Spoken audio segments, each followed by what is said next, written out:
Dr. Eric Kelly III and a host of phenomenal speakers from all around the globe for this 7-day virtual event that you don't want to miss. The mission of the Black Business Expo is to raise scholarship money from kids all the way from high school all the way from college. The Black Business Olympics is one of the largest Black business showcases in the world. It is an opportunity for businesses and companies to showcase their businesses globally. We are going to be giving away laptops up to $5,000 away to students. Again, I'm Olivia Appleberry, the founder of 2 Cents Finance and one of the speakers for the expo. I am so excited to see you there. For more info, go to www.blackbusinessexpousa.com or call 919-308-9090 and hope to see you there. I am Black Business. From the moment I wake until the time I sleep. Yes, I am Black Business. I am Black Business. Tell me, are you Black Business? I am Black Business. Do you support Black businesses? Listen, I support Black business because I am Black Business. Black Business Expo, one of the largest business showcases in the history of Black business in the world. The world! Sign up today at www.blackbusinessexpousa.com or call 919-308-9090. I am Black Business. I am Black Business. From the moment I wake until the time I sleep, I am Black Business. I am Black Business. Are you Black Business? I am Black Business. Do you support Black businesses? I support Black business because I am Black Business. Black Business Expo, one of the largest business showcases in the history of Black America in North Carolina. Join Dr. Eric Kelly III and a host of phenomenal speakers from all around the globe for this 7-day virtual event that you don't want to miss.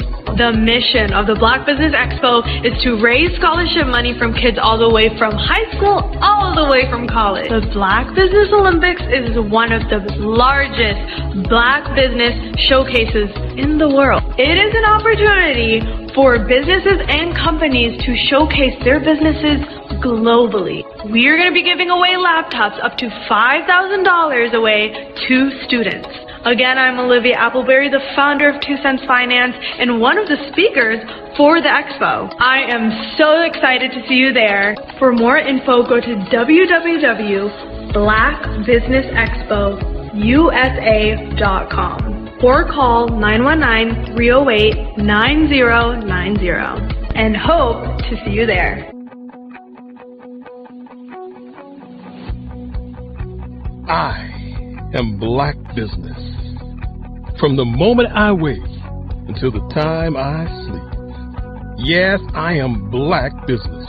I am Black Business. Tell me, are you Black Business? I am Black Business. Do you support Black businesses? Listen, I support Black business because I am Black Business. Black Business Expo, one of the largest business showcases in the history of Black business in the world.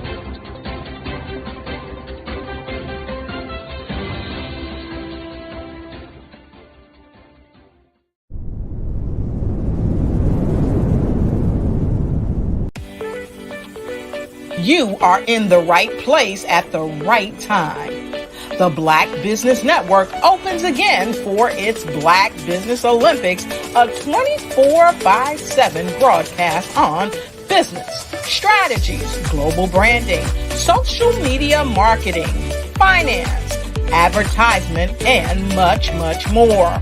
Featuring the top, most powerful entrepreneurs and speakers and thought leaders from all around the world as they gather together for this phenomenal event. Join the Black Business Network streaming live into the metaverse, STEM City USA, Black Multiverse, Pod TV, Roku, Hulu, iHeartRadio, Apple TV, YouTube, TikTok, Instagram, Google Podcasts, Facebook, LinkedIn, IBM TV, Spotify, and Twitch. Tune in today and be a part of this amazing movement. The Black Business Olympics welcomes you.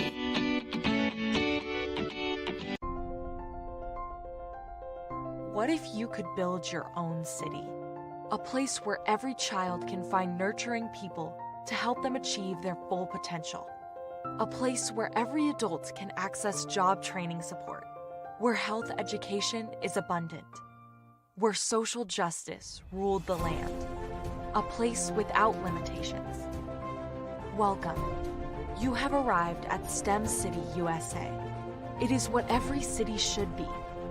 A safe and trusted community where you find people and resources to help you become everything you are and beyond. STEM City is unlike anything you have ever experienced. It is a digital twin of the world around you, only better. STEM City is about energy and soul renewal. It is more than a digital world. You can almost feel the power of live cultural events, music, and theater. STEM City promises a better future for children with caring mentors and hands-on activities with dedicated tutors to support our youth. STEM City is your passport to a healthy lifestyle with weekly events addressing our community's many issues. STEM City is your financial well-being with helpful information on wealth management, career advancement, job training, and so much more. STEM City is the community you deserve. It is the city where your dreams can come true. STEM City USA, a place in the sky that is accessible to all who reach for the stars.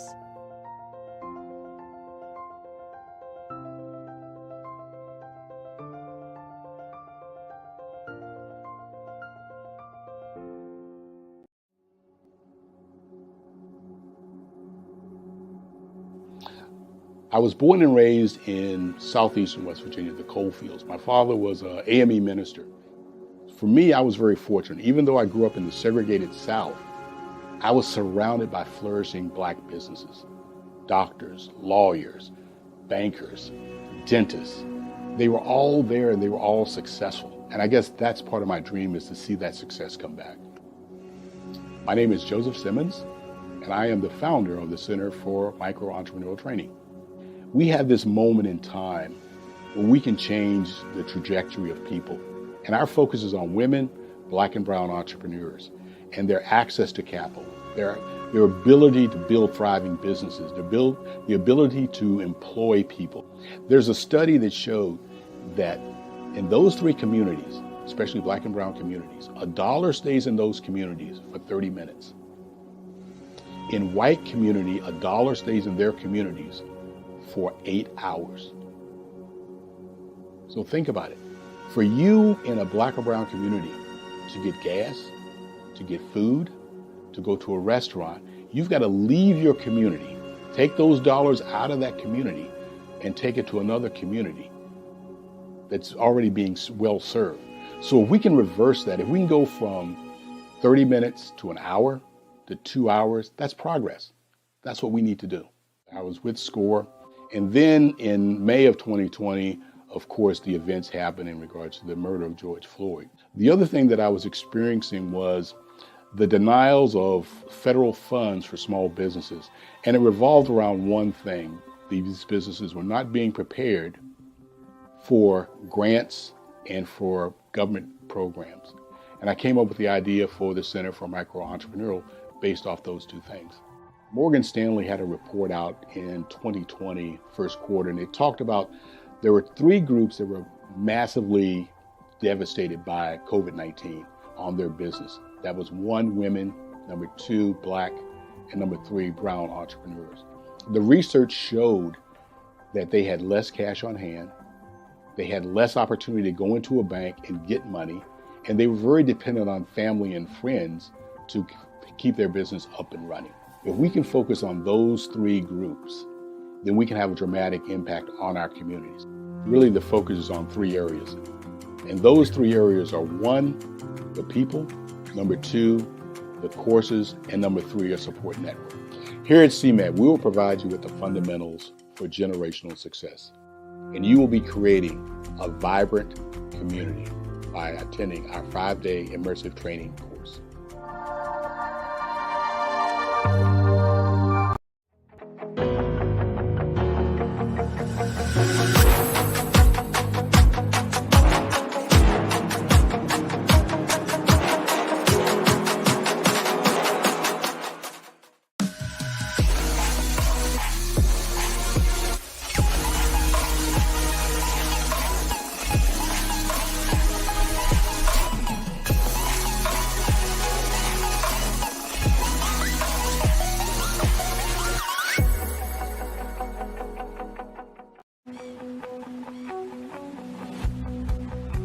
I am Black Business. From the moment I wake until the time I sleep. Yes, I am Black Business. I am Black Business. Tell me, are you Black Business? I am Black Business. Do you support Black businesses? Listen, I support Black business because I am Black Business. Black Business Expo, one of the largest business showcases in the history of Black business in the world. The world! Sign up today at www.blackbusinessexpousa.com or call 919-308-9090. I am Black Business.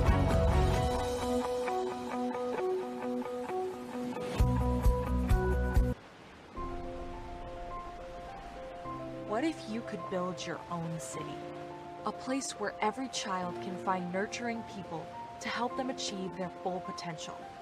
A place where every adult can access job training support, where health education is abundant, where social justice ruled the land. A place without limitations. Welcome. You have arrived at STEM City USA. It is what every city should be. A safe and trusted community where you find people and resources to help you become everything you are and beyond. STEM City is unlike anything you have ever experienced. It is a digital twin of the world around you, only better. STEM City is about energy and soul renewal. It is more than a digital world. You can almost feel the power of live cultural events, music, and theater. STEM City promises a better future for children with caring mentors and hands-on activities with dedicated tutors to support our youth. STEM City is your passport to a healthy lifestyle with weekly events addressing our community's many issues. STEM City is your financial well-being with helpful information on wealth management, career advancement, job training, and so much more. STEM City is the community you deserve. It is the city where your dreams can come true. STEM City USA, a place in the sky that is accessible to all who reach for the stars.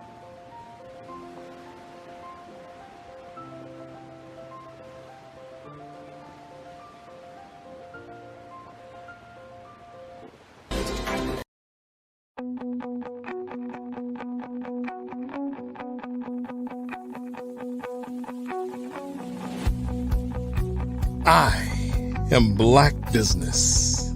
From the moment I wake until the time I sleep. Yes, I am Black Business. I am Black Business. Tell me, are you Black Business? I am Black Business. Do you support Black businesses? Listen, I support Black business because I am Black business. Black Business Expo, one of the largest business showcases in the history of Black business in the world. The world! Sign up today at www.blackbusinessexpousa.com or call 919-308-9090. I am Black business.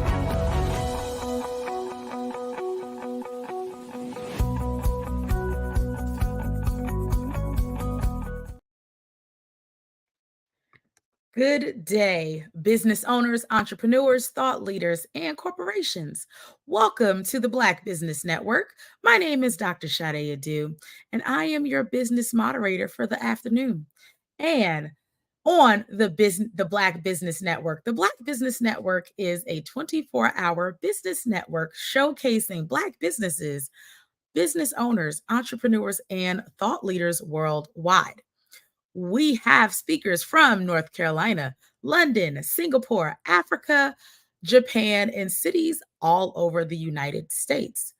The Black Business Network is a global community sharing its business knowledge to empower, inspire, and educate businesses about business. Our first speaker is Dr. Steph Audrey. Dr. Steph Audrey is the founder and CEO of Xenoverse Wellness Group, Inc., a global wellness organization formed to develop wellness 1 week at a time through its Med-Spa Tel system, strategically located across the Caribbean, United Kingdom, France, and Africa. Currently, locations are in Jamaica, with the UK and African markets opening soon. Her firm is also in the farming space, offering food as medicine, perishable, non-perishable, media kits, and tonics, supporting the various wellness protocols. Dr. Audrey codified her wellness delivery model as wellness as a service / solution. Xenoverse Wellness Group is a timely concept that was initially conceived when Dr. Audrey was just 14 years young. She imagined a wellness center. Later, while working in the hospitality industry for the Claremont Resort Hotel, she was on the marketing team when they rebranded the property after investing over $1 million to launch what was then a new concept: spas at hotels. Now we are going to be bringing up Dr. Steph Audrey to the stage. Welcome. Hi, Dr. Sade. Very nice to meet you. Thank you. Nice to meet you as well. And I know that you will be joined by Kitty Awadu, and this will be a fireside chat between the two of you. Yes. Hey, Kitty. Hey, greetings. Greetings to my beloved doctor sisters. It's a pleasure and honor to be invited to this fireside chat circle. We are happy to have you. Genius is common, and I'll see you on the other side. Fantastic. Hey, Kitty. Well, guess what? We get to have a conversation today about something that is near and dear to your heart. Before we jump into that conversation, I want to tell folks a little bit about you, and then I want you to chime in and add to that richness. So to me, I think of Kitty as one of my most brilliant brothers, as they say, from another mother. He is a magnificent researcher. He is a fabulous organic vegan chef, and an author of over 50 books that are all about helping us to understand not only nutrition, how to heal our bodies, but economics, business development, sustainable opportunities and practices, research that is very well developed and founded, based factually, and also his passion through his various media platforms in terms of educating the masses with information is just a small part of why it is I think so fondly of this brother. I'm excited about our conversation, and I want to talk about you, but the village and sustainability concepts and models that we've been discussing. And I want to kind of put that into the concept of, or the context of, what are some of the immediate steps that we can encourage people to begin taking. So I'm upon it to you. You can add to my intro and then kind of give us a little of an intro into your village concept. Let's kind of lay that foundation and kind of talk about what are some steps we can begin taking to make that manifest. Awesome. Well, first of all, I want to congratulate you for the introduction. I like brief to the point introductions, and you do a good job of that, Dr. Steph. As you obviously are aware, we've done so many things. We sometimes want to talk about all those great things we've done, but when that encroaches upon the time that we need to excite, inform, and inspire other people to collaborate with us, then we got to make sure we got to make much, much more time for building forward. And that's why I'm very excited to be talking today about our idea of self-determination, intentional communities. Self-determination is, of course, the Kwanzaa principle of kujichagulia, the Swahili word or phrase for self-determination. I am honored to have just spent much of the morning. I prepared all week long, really for 2 weeks, preparing for the first of 3 presentations to an online community about our kujichagulia village projects. And I'm so wonderfully excited. Steps to initiate this. Amongst the first thing to initiate it is, of course, our communications initiatives. We are calling for and engaging in right now a series of digital town hall meetings where like-minded people can get together, share our common values with a stated set of goals that would unify us all towards actions to consolidate those values to be able to transfer to our generation and future generations. So the idea of intentional communities, you know, this is not new for Black people in the United States and in other countries. In putting the story together of the Kujichagulia villages, I take us back 200 years to the 1820s through the 1920s, when there were at least a minimum of 200 intentional communities, villages, municipalities put together by Black people for the best self-interest of community. In the state of Texas alone, there were 357 documented settlements of Black communities who came together to build together, grow together, educate their children together, and create preserves where they could be as autonomous as their creativity and resourcefulness would put it. Doc, at this time, you and I share this vision, and hopefully by the end of our fireside chat today, a lot more people will be thinking about joining with others for collaborative projects we call Kujichagulia villages. Well, in this, what I see is we're talking about collective enterprise. And before you and I joined the show today, there was a commercial that was airing where one of the highlights that was referenced from this micro enterprise system solution training center was that the dollars in community. So what I want to do is kind of take the villages, the Kujichagulia villages, from this idea of the vision to kind of great, let's talk about what's happening right now in communities, in economies, right? Because let's move it from, there is a history, and I realize that there's a lot of people that are not aware of the history. They're not aware of villages and structures. You know, when we travel around the world, we see different communities structured and operating and functioning. So again, yes, this is not anything new. The challenge is, where are there communities that are set up as thriving communities across the US?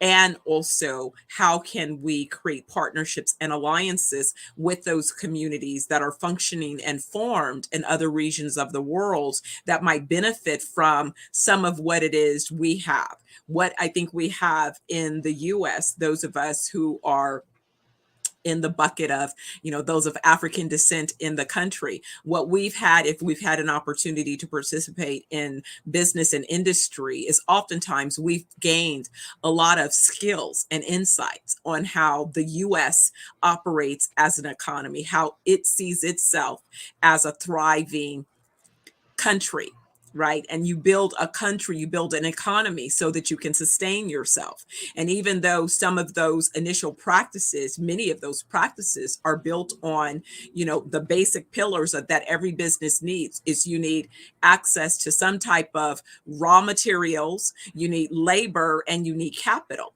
At the core, that's what every business, every enterprise, every community needs as a basis to begin.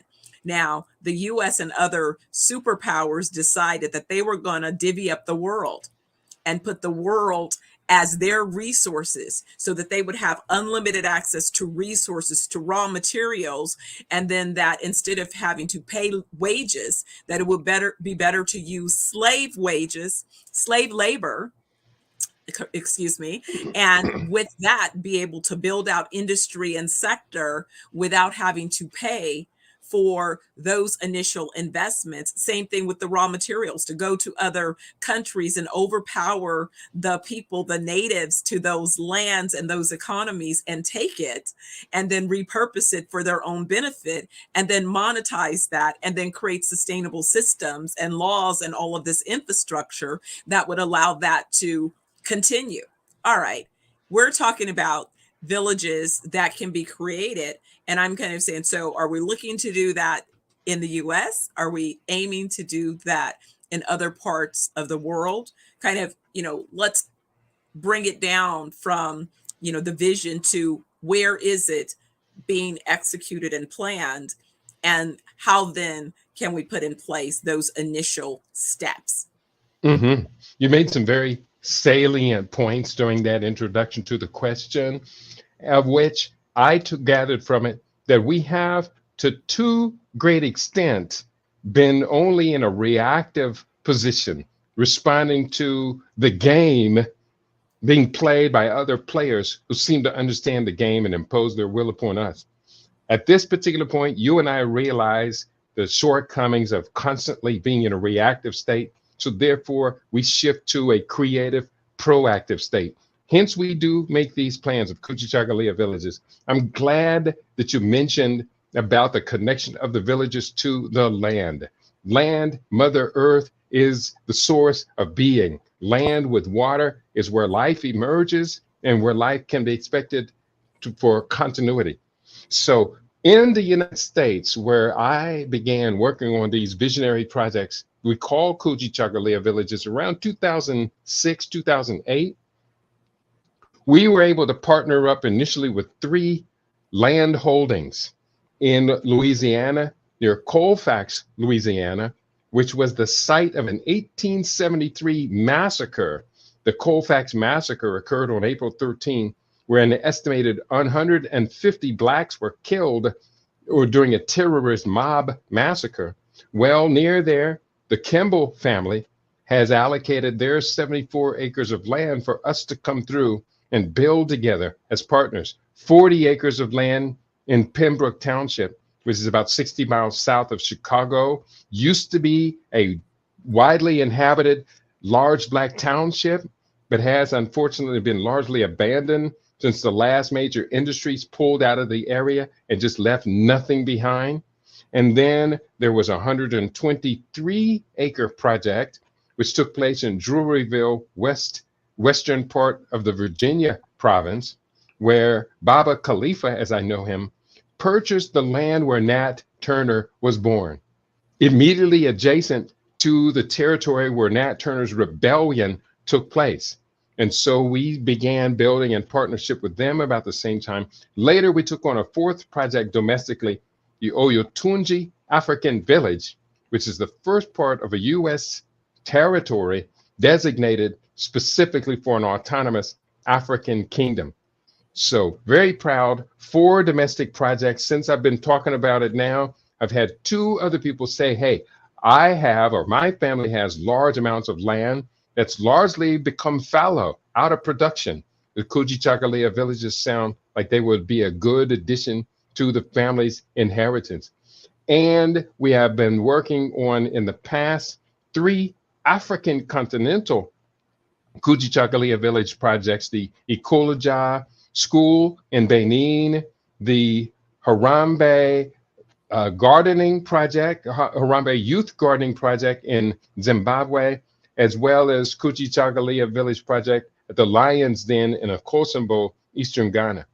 Now that we've revived this conversation, we're getting offerings, 3 offerings of land in Ghana, including as much as 500 acres near Kumasi, the 2nd largest city in Ghana, getting offerings and seeking to purchase land in Uganda and Kenya, South Africa, and other parts. I know you have been involved in these conversations as well. So we're excited about doing it. Binding the projects to the land, I think, gives them a whole new level of not only credibility, but almost a spiritual component, because our blood, our tears, our body materials are soaked into these soils. It's time to reach our hands back into those soils and pull out productivity, many times from the suffering of our ancestors. It's a good time to get excited. Then, as you point out, nothing goes forward without a good plan that incorporates direct investment. Absolutely. Absolutely. You know, as a real estate developer, that's the first thing that we do is when you look at a site, you determine what is the highest and best use for this site based on a myriad set of variables, right? It's not only what is the physical condition of that site, what are the resources immediately adjacent to those sites, what type of infrastructure exists, and then based upon those potential uses of the site, who's interested, who cares, who wants to live here, who wants to work here, who wants to play here, you know, who wants to heal here, you know, what are these particular uses, and who wants to be part of those uses, who wants to help to create and develop, you know, who wants to be part of the end users. And so as you begin to identify, you know, kind of that scope, right, then you could come up, then what is the schedule? And then what is the budget that's necessary? And then you could begin going through a particular process. And so that's what I think is so important, because again, plans is how you figure out, you know, what is it that we're going to require as resources, and how then do we turn those resources into outputs, so that we're able to respond to the various types of resources that are needed to make a sustainable plan. So when you say that you started on some projects in the US, and now that the conversation has been, you know, regenerated and there's a new level of interest, what is the new kind of working timeline in terms of interest and kind of the gap of where you are in this planning process to what your next set of milestones might be? Mm-hmm. The first stage of our efforts at this time are centered around building the collaborative network. Building the collaborative network requires us to find as many like-minded people who are ready, willing, and able to go beyond mere conversational engagement towards these Kujichagulia village developments. So right now, I have scheduled and we are engaging a series of digital town hall meetings, virtual conferences similar to what we're doing here on the Black Business Network, that will bring the like-minded people together. I'm very happy, very proud that I have the book out as a working model of what we have done and what we intend to do. It's very, very clear about what our plans are, including 110 economic viabilities, practical viabilities that could be accomplished through our villages. Among the many needs, and I think this is really amongst the most important parts, that our plans must be practical at solving problems, challenges, at drawing our resources and our creativity all together to be able to put something on the table that becomes tangible. Because quite simply, I have found, and I believe you would agree, that unless we put tangibilities on the table that actually transform people's lives, the younger generations tend to look at us and roll their eyes and twist their head saying, oh boy, here comes some more of that old folks black talk. Well, I agree with the young people. They need much more substance than that. They need something that's going to be a part of their tangible reality. Does it not only put food on the table, but does it buy a table? Does it secure a home to put the table in? We're going to have to be thinking at that level. So we are building this constituency.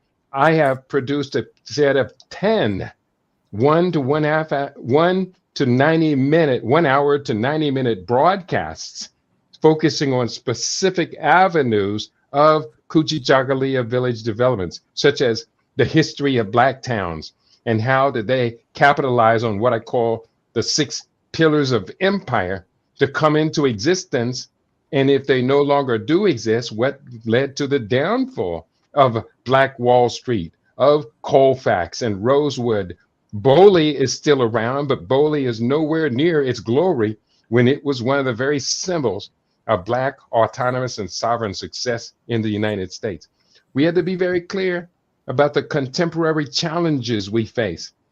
African Americans, this beautiful people to which you and I have our loyalty and allegiance, African Americans are not particularly healthy in an environment where the nation, compared to other wealthy developed nations, is not a healthy nation. So if we are the sickest within a sicker nation, we have to ask the question, at what point do we take responsibility for changing this reality?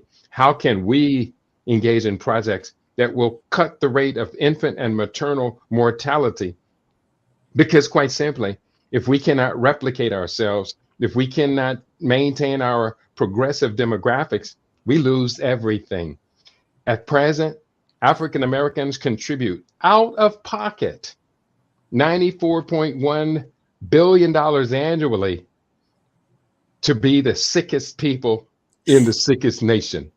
That $94.1 billion would be much better off if we could recapture it through our global wellness development projects, which you and I spend a lot of time talking about. If we could recapture even 40 to 50% of that amount of money, that will allow us a lot of strategic money for capital direct investment.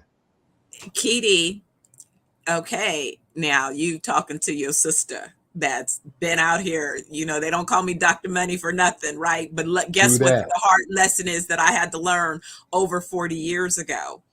Just because we know who needs what we have to offer the most, those are not the first consumers. The people that need what we have to offer the most are not the first consumers, because they are looking to everyone else for validation first. So what you have to accept, and it's a tough thing to reconcile, that yes, we're working to educate our folks, but at the same time, that education, they will take it and take it and take it and not react to it until it has been endorsed or validated by others, because that is how they have been brainwashed. And so what we have to understand when we are creating solutions, right? And we know who needs those solutions, we have to first make sure that we're sustainable, meaning we have to survive first. So we have to go to the markets that will pay for us to exist so that we can have enough of something to then really spend the time on educating. I was thinking about this, and maybe this will make it more clear. I was talking with Doc. He's in London, and he was talking about how he was going to treat several patients, but because in the UK, they have free healthcare. So most people don't pay out of pocket for anything. So even those that need his healthcare, they expect that he should come travel to them and perform his services for free. for free. For free. So he has to pay for his flight. He has to pay for his transportation. He has to pay for his housing. He has to be able to eat and food. He should be able to sustain his family for free. And then he has several shows that he broadcasts live, one of which he does 4 to 5 hours on a Friday for free. Well, the reality is that he will not survive for free. He can't continue to work for free. His family, his needs will not be met if nobody will pay him. He must be paid to do his work. And so he came to the realization in the comment, very frustrated. It's like, I have to pick different customers. I have to go to the customers who can pay for what it is I offer. I can't just heal everybody. And I was explaining exactly. That is why the number one mistake that we make is, and I made that mistake early on in business 40 years ago, but I learned quick and fast that if I wanted to survive in business, I had to pick different customers. I had to pick customers that had the resources and the willingness to pay for what it was I was bringing to market. And what say you? Wow. Wow. In the course of change in the world, and in the course of game theory, which I've been spending a lot of time pondering around this idea that everything is competition at this point. And those who have the lead in the competition have a tendency also to kind of crush their opponents who are just kind of realizing that the game even exists. But amongst the many things that we can bring to impact are what are called communications initiatives, also known as positive propaganda, as well as social engineering, meaning through a deliberate set of 26 policies, all linked together, social engineering, you create within the target audience a mindset that compels them to comply with your strategic plan, your game theory strategies. In the book Hidden Persuaders by Vance Packard, published in 1957, he included an essay by a social scientist from University of Virginia, Professor Philip J. Allen. And within their commentary, he showcased a 26-point plan for social engineering to create the kind of society that you scientifically have planned for. I'm not going to read that. I do include that in the book, Kujichagulia Villages, to understand, yes, we recognize we're coming from a tremendous deficit, but the tools exist for us to overcome this deficit. We have to just to apply the tools with enough persistence until we finally seize the momentum and can build on the other side of we're winners now. And we know we're winners, and here's what winners do.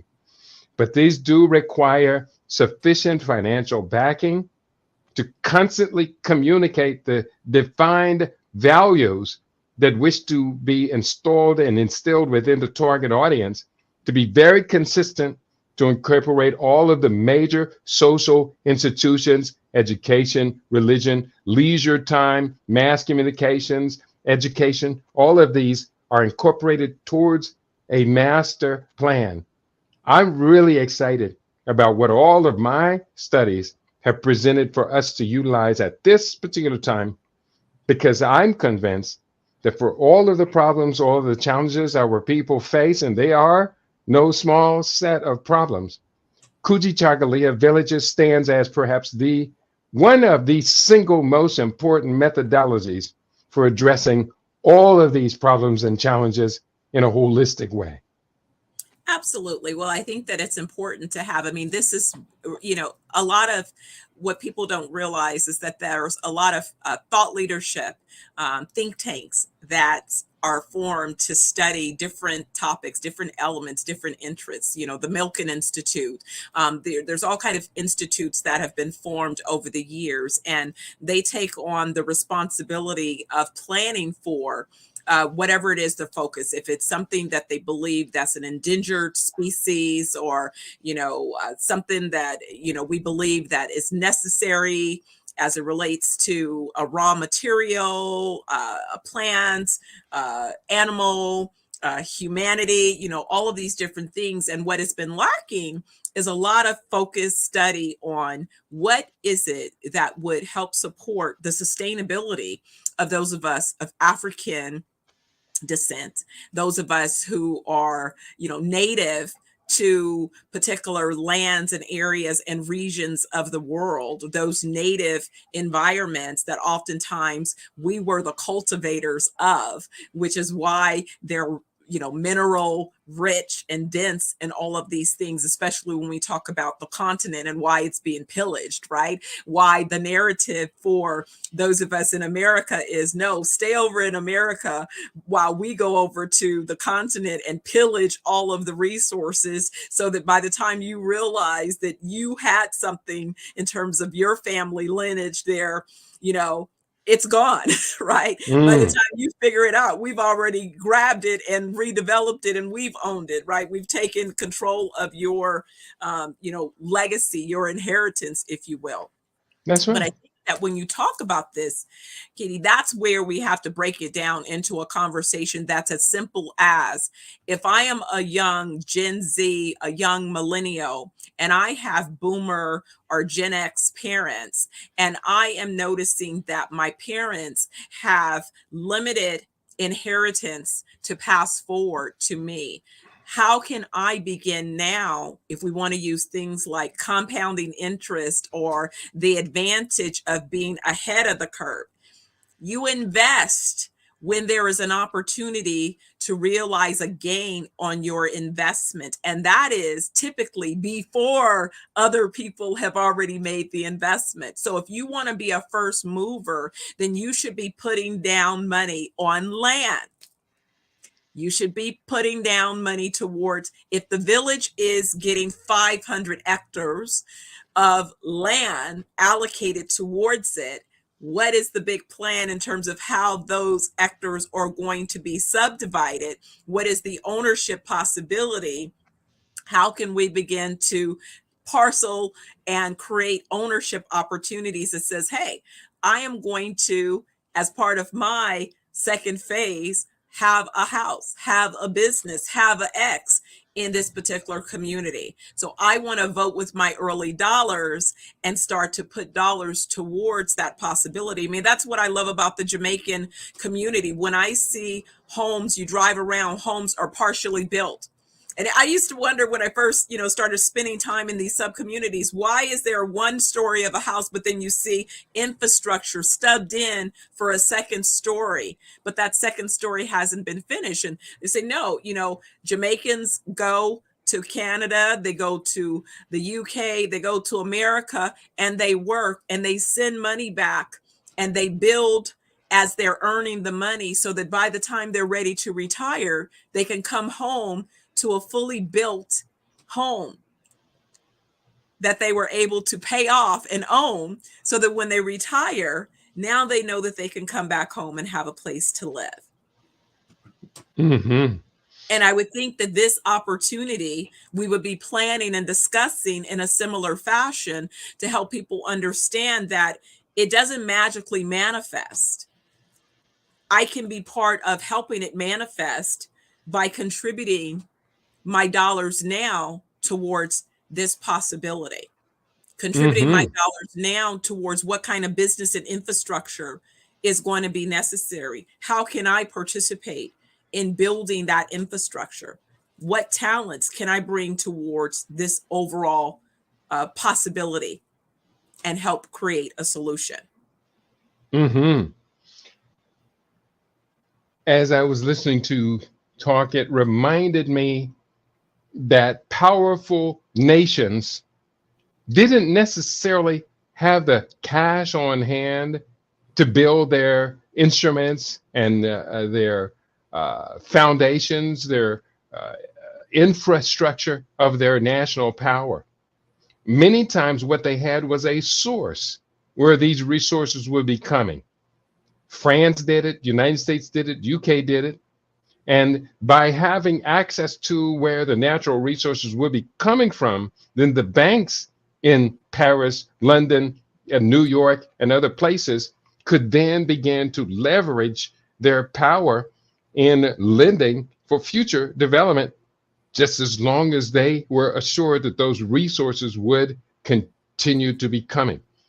That all now is reflecting on one of the latest trends happening in global economics in fintech, financial technologies, that we're seeing the rise now of central bank digital currencies, what are called CBDCs. And with now the impact and the influence and the immediate arrival of CBDCs, we can look at Zimbabwe as a classic example. I'm not going to relate the history of how Zimbabwe's economy has been trashed for up to 30 years because Western opposition to the governance of Robert Mugabe, who Africans regarded him as one of the last of the great liberation heroes, but the West regarded him as a pariah that they could not control. So they destroyed Zimbabwe's economy by hyperinflating the money, printing Zimbabwe currency in huge amounts in Germany and other places, and then shipping them into the country. It was outrageous what was happening. But now Zimbabwe has launched the first African central bank digital currency called the ZIG, Z-I-G. And with the ZIG is now backed by gold. We recall the US took itself off of the gold standard and many other nations followed and then went into the SWIFT system, which was dominated by the US petrodollar for 30 years. Again, that's history. We don't need to repeat all of that. But the future is central bank digital currencies backed by and backing the sovereign wealth of that nation. And so in attempting to destroy Zimbabwe's currency going forward, they would have to destroy the international gold market. And that quite simply is not going to happen. I ask this question frequently of African Americans, and I wish they understood the question the way it means. What would you do if you had access to a $24 trillion line of credit? Well, the answer is I would do everything, including the following, which have been my goals and plans. Well, this is what the Western banking institutions have been enjoying as they have controlled natural resources from around the world. They have been enjoying quadrillions of dollars of lines of credit. And they use those lines of credit to suck the money out of the working population, who don't work for fiat dollars. We work for labor added value in our currency, but the big banks take that and turn that into fiat currency. I hope that wasn't too complicated, but we're starting now to figure out global economics at a whole new level. Yes, but you touch on something that is critical. I mean, this is one of the things that I keep expressing in my other hat of business, Blue Diamond Capital, where I help to not only direct but advise companies around their commercial financing requirements, building out sufficient capacity so that they could grow. But capital is available in abundance. If it is that you're not successful with capitalizing your business, your vision, your business plans, it's because you're not understanding what it takes to access the capital, meaning that you're not presenting your business in a manner that can allow it to be capitalized. It becomes very simple, but it's information that you must know and understand. I was explaining this to an entrepreneur the other day. If you've been working as an employee and you think of capital from the standpoint of the employee, but now you're operating a business, you are not looking at capital through the appropriate lens. Because Correct. Capital for a business is very different than the realities of capital when you are an employee. As a business, you want an unlimited set of lines of credit, of access to resources, so that you can continue to sustain and expand your business when you have a viable business model. But that's what's required, is a viable business model. in order to attract capital and all of the resources necessary. So I think when you talk about these countries and the country plans and building out the village and building out the sustainability, we must understand those tools. We must understand and pay attention to how our countries repositioning themselves for growth. Yes, many are moving to digital currencies that are backed by gold. What does that mean? What is the translation of those of us that are dealing with fiat dollars that are no longer backed by, haven't been backed by the same things, definitely not backed by gold? What does that mean? Does that mean that there's going to be a shift in the values of those dollars? Is there really something more to this war between Russia? What is happening with China and their Russian alliance? What is happening with China, Russia, and the various countries in Africa where there's some type of communication? Oh, wait a second. What is happening with the UK? What is happening with France? These types of conversations oftentimes are not being had. It kind of just, it's going by. But those are the things that we should be paying attention to. I always say, let's start with the money. Who's making money? Who cares and who pays and who benefits? That's right. Who cares, who pays, and who benefits? That's right. Let's start there. And I think one of the things that leads to our misunderstanding and our shortcoming is a lot of us don't understand the distinction between what you and I are referring to as fiat currency and what I call LEDs, labor earned dollars. The fiat people get access to a system that's fundamentally imbalanced and in their favor, while as we who's struggling for labor earned dollars are expected to compete against them. We're going to have to rewrite the rules. And obviously, you and I are going to have to return to this conversation a number of times because we need to bring a lot more people along on this understanding, Doc. Absolutely. That's why I love every opportunity we get to, to speak, to discuss these ideals, because, for me, my whole thing is about, I get, let's make the big plan, but I'm all about, let's also get practical. What can we do today? Right? That's right. Let me see you vote today that you're in, if it's as simple as taking an action and getting on the email list, right? In fact, Keedy, how is it that people should get in contact with you to learn more about the plans? How can we have them start voting with signing up to be on the information flow? Yeah, I'm going to give out my text number. Now, I ask people text me before calling this number. If you call without texting, probably I will not answer it. Text me at 702-580-0662. And much of what we focused on today was the plans now to build out, again, the Kujichagulia villages. Well, that is the website, Kuji, Kuji, Chagulia, Chagulia, Kujichagulia villages.com. You'll see the book, videos, and other things related to that. And I look forward to collaborating, cooperating, and building together with my Black Business Network family. And you, Doc, you know how we roll. Thank you so much to both of you for today. That was a very enlightening and powerful conversation. Genius is common, and I'll see you on the other side. Thank Good you. to see you, Doc. For having us.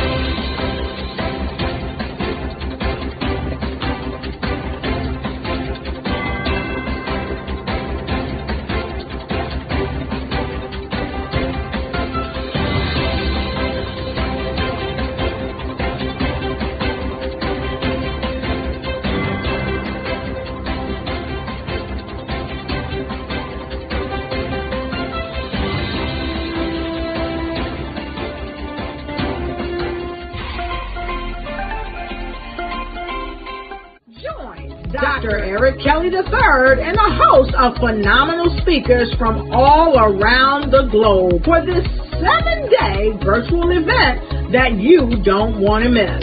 The mission of the Black Business Expo is to raise scholarship money from kids all the way from high school, all the way from college. The Black Business Olympics is one of the largest Black business showcases in the world. It is an opportunity for businesses and companies to showcase their businesses globally. We are going to be giving away laptops up to $5,000 away to students. Again, I'm Olivia Appleberry, the founder of 2 Cents Finance and one of the speakers for the expo. I am so excited to see you there. For more info, go to www.blackbusinessexpousa.com or call 919-308-9090 and hope to see you there. I am Black Business. From the moment I wake until the time I sleep. Yes, I am Black Business. I am Black Business. Tell me, are you Black Business? I am Black Business. Do you support Black businesses? Listen, I support Black business because I am Black Business. Black Business Expo, one of the largest business showcases in the history of Black business in the world. The world! Sign up today at www.blackbusinessexpousa.com or call 919-308-9090. I am Black Business. I am Black Business. From the moment I wake until the time I sleep, I am Black Business. I am Black Business. Are you Black Business? I am Black Business. Do you support Black businesses? I support Black business because I am Black Business. Black Business Expo, one of the largest business showcases in the history of Black America in North Carolina. Join Dr. Eric Kelly III and a host of phenomenal speakers from all around the globe for this 7-day virtual event that you don't want to miss. The mission of the Black Business Expo is to raise scholarship money from kids all the way from high school, all the way from college. The Black Business Olympics is one of the largest Black business showcases in the world. It is an opportunity for businesses and companies to showcase their businesses globally. We are going to be giving away laptops up to $5,000 away to students. Again, I'm Olivia Appleberry, the founder of 2 Cents Finance and one of the speakers for the expo. I am so excited to see you there. For more info, go to www.blackbusinessexpousa.com or call 919-308-9090 and hope to see you there. I am Black Business. From the moment I wake until the time I sleep. Yes, I am Black Business. I am Black Business. Tell me, are you Black Business? I am Black Business. Do you support Black businesses? Listen, I support Black business because I am Black Business. Black Business Expo, one of the largest business showcases in the history of Black business in the world.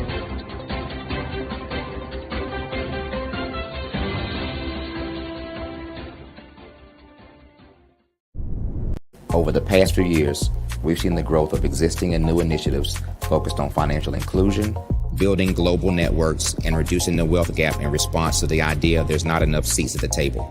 Whether their outcomes are to increase the representation of Black executives on corporate boards, ensure an inclusive global economy, or to create new U.S. African commercial pathways, the strategies are often carried out by separate programs. The question is, should they be? With the continent of Africa being home to more than half of the world's fastest growing economies, the youngest workforce, over 400 companies generating more than $1 billion annually, 700 generating more than $500 million annually that are poised for growth, and being the destination of nearly $5 billion in venture capital in 2021. Diversifying U.S. and Africa commercial engagement by building bridges between African businesses and their U.S. diaspora should begin being seen as mutually beneficial. From helping to reduce Africa's enormous capital gap to catalyzing two-way trade opportunities, the COVID-19 global pandemic hopefully has taught us that global challenges and opportunities are more interconnected than we thought. During the pandemic, African companies like Unicorn Flutterwave, insurance provider Reliance Health, ride-hailing app Yasir, and 54Gene, the continent's first bank of DNA on people of African descent, proved that when African companies have access to networks, capital, and information, they grow big, grow fast, and create solutions that are valuable to the world. This is why Be Direct was created. We are the first U.S.-based but African-centric board preparedness and board search company designed to connect U.S. Black talent and corporations to African businesses. Unique and fundamental to Be Direct's success is our process of helping board candidates adapt their experience and networks to an African context before they're connected to high-growth companies that are looking to locally and globally scale. From our focus groups with African business execs and government leaders, we don't ignore the sentiment that business is easy, but people are hard. Having a pool of board candidates with hard-to-access networks and extensive experience across the business life cycle, including successfully raising capital, is table stakes for an initiative like this. So yes, we have that. But corporate or entrepreneurial success in the U.S. does not guarantee success in Africa. Developed alongside industry partners on the continent, our training program, Be Direct Prep, is designed to transpose their experience to create cultural comfort, understanding, and a commitment to helping businesses in Africa scale. Our board governance sessions are African continental and country specific, integrated with cultural awareness and dexterity training, masterclasses led by African industry execs, and mentoring and coaching from African continental-based facilitators. But even more unique to Be Direct Prep, we cap off our training program with an immersion trip to help candidates that have not been to Africa before see and feel Africa's complexity and opportunity from African soil. We all know traditional network-based board placement has historically left a lot of us out of ever really being in the paid board pipeline. Our strategy supports the work of many great organizations that are successfully filling seats at U.S. board tables by creating more tables for those that are still left on the sideline. It's time to start seeing the role and value of U.S. Black talent and businesses on the continent of Africa differently. Old perceptions and habits limit economic inclusion. Let's transition Black talent and the African businesses they will support from the periphery of the global economy to its core. Living in a global lockdown, we all know now how fast local and global economies can change, and see the value of having businesses that hire, strengthen local value chains, and even grow globally. Status quo in any form holds back progress. We must democratize U.S.-Africa commercial engagement by socially and economically connecting cultures that have long been disconnected. It's time for Africa's U.S. diaspora to redefine their global value by helping African businesses scale continentally and globally.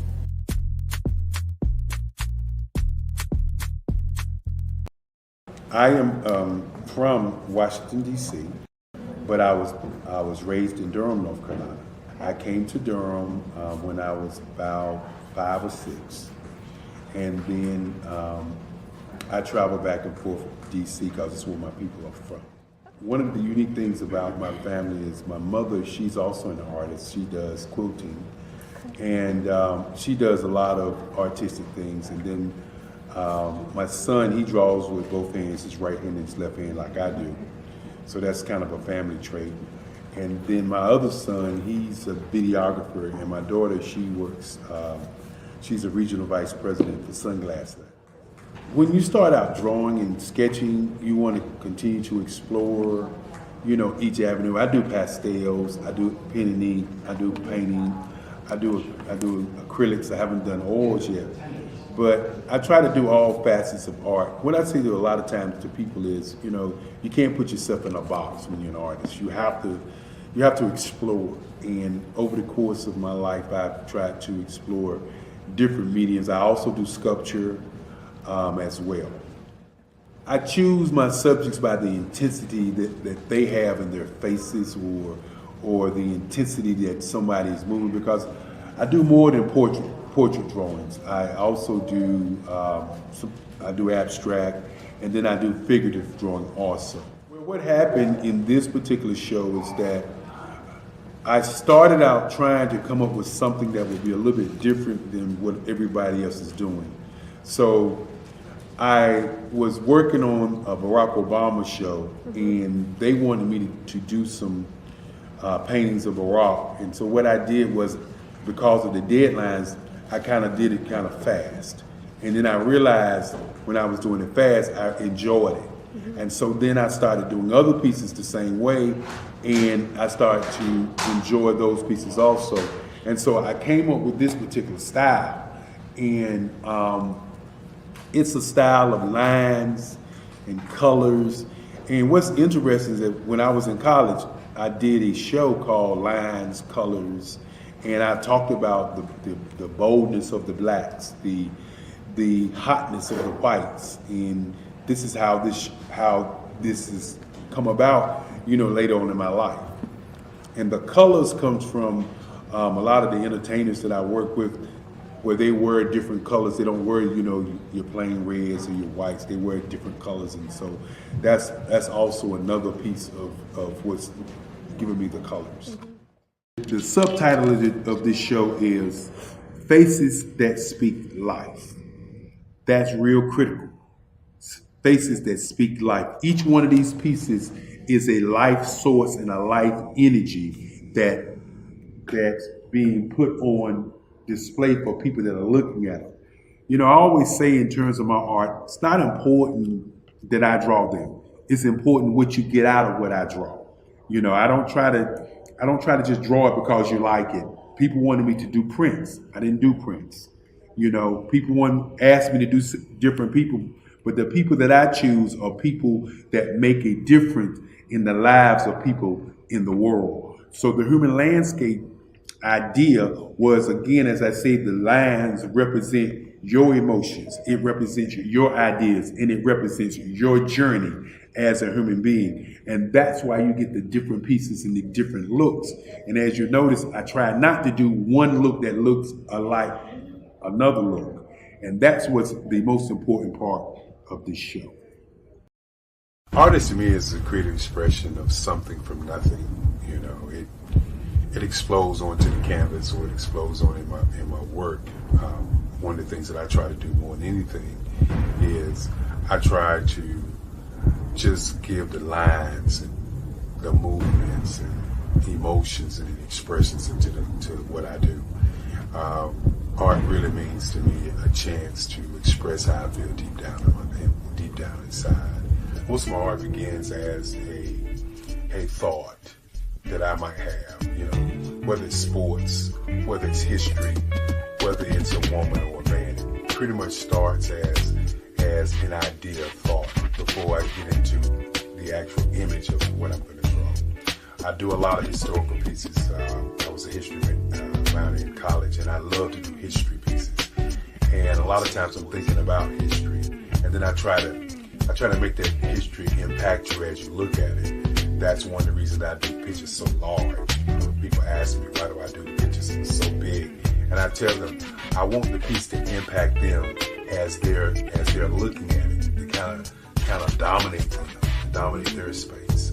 And most of my pieces I try to do off page. I don't try to do anything that's going to be in those four corners or in a square. And I want your imagination to be a part of the piece that you're looking at.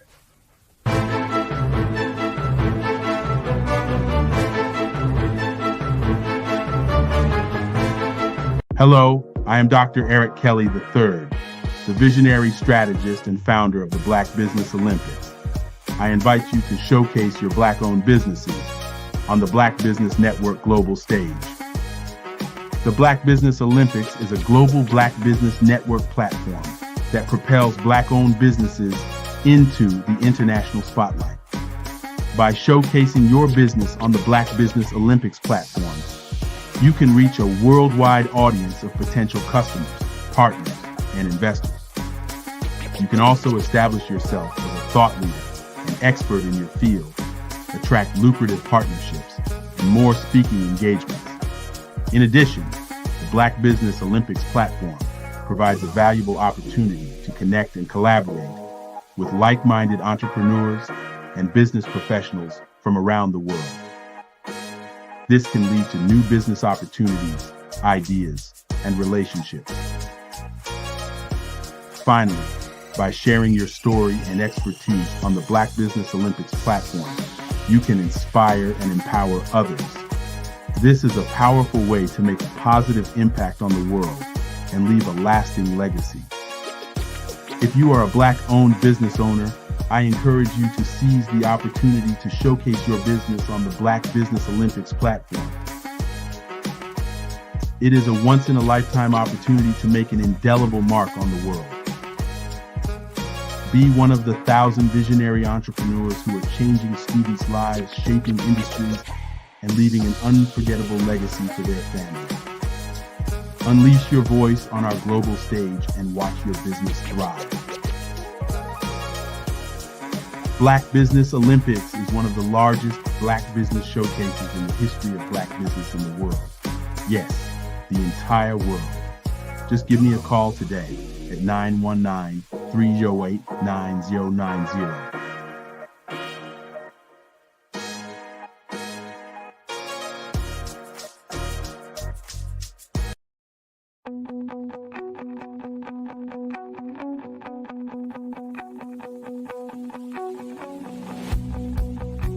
I am Black Business. From the moment I wake until the time I sleep. Yes, I am Black Business. I am Black Business. Tell me, are you Black Business? I am Black Business. Do you support Black businesses? Listen, I support Black business because I am Black Business.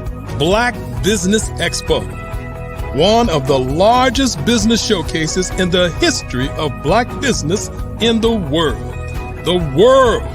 Sign up today at www.blackbusinessexpousa.com or call 919-308-9090. I am Black Business.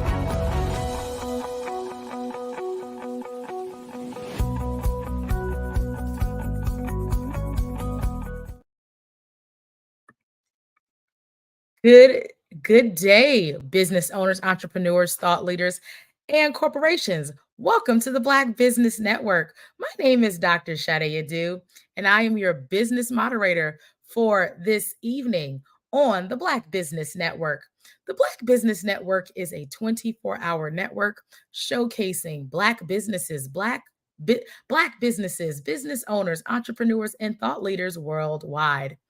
We have speakers from North Carolina, London, Singapore, Africa, Japan, and cities all over the United States. The Black Business Network is a global community sharing its business knowledge to empower, inspire, and educate Black businesses about business. Our first speaker for this evening is Dr. Steph Audrey. Dr. Audrey is the founder and CEO of Xenoverse Wellness Group, a global wellness organization formed to deliver wellness 1 week at a time through its Med Spa Tel, strategically located across the Caribbean, UK, France, and Africa. Currently, locations are in Jamaica, with the UK and African markets opening soon. Her firm is also in the farming space, offering food as medicine, perishable, non-perishable, medical meal kits, and tonics supporting the various wellness protocols. Dr. Audrey codified her wellness delivery model as wellness as a service or solution. Xenoverse Wellness Group is a timely concept that was initially conceived when Dr. Audrey was just 14 years young. She imagined a wellness center. Later, While working in the hospitality industry for the Claremont Resort Hotel, she was on the marketing team when they rebranded the property after investing over $1 million to launch what then was a new concept to have spas at hotels. We are excited to have Dr.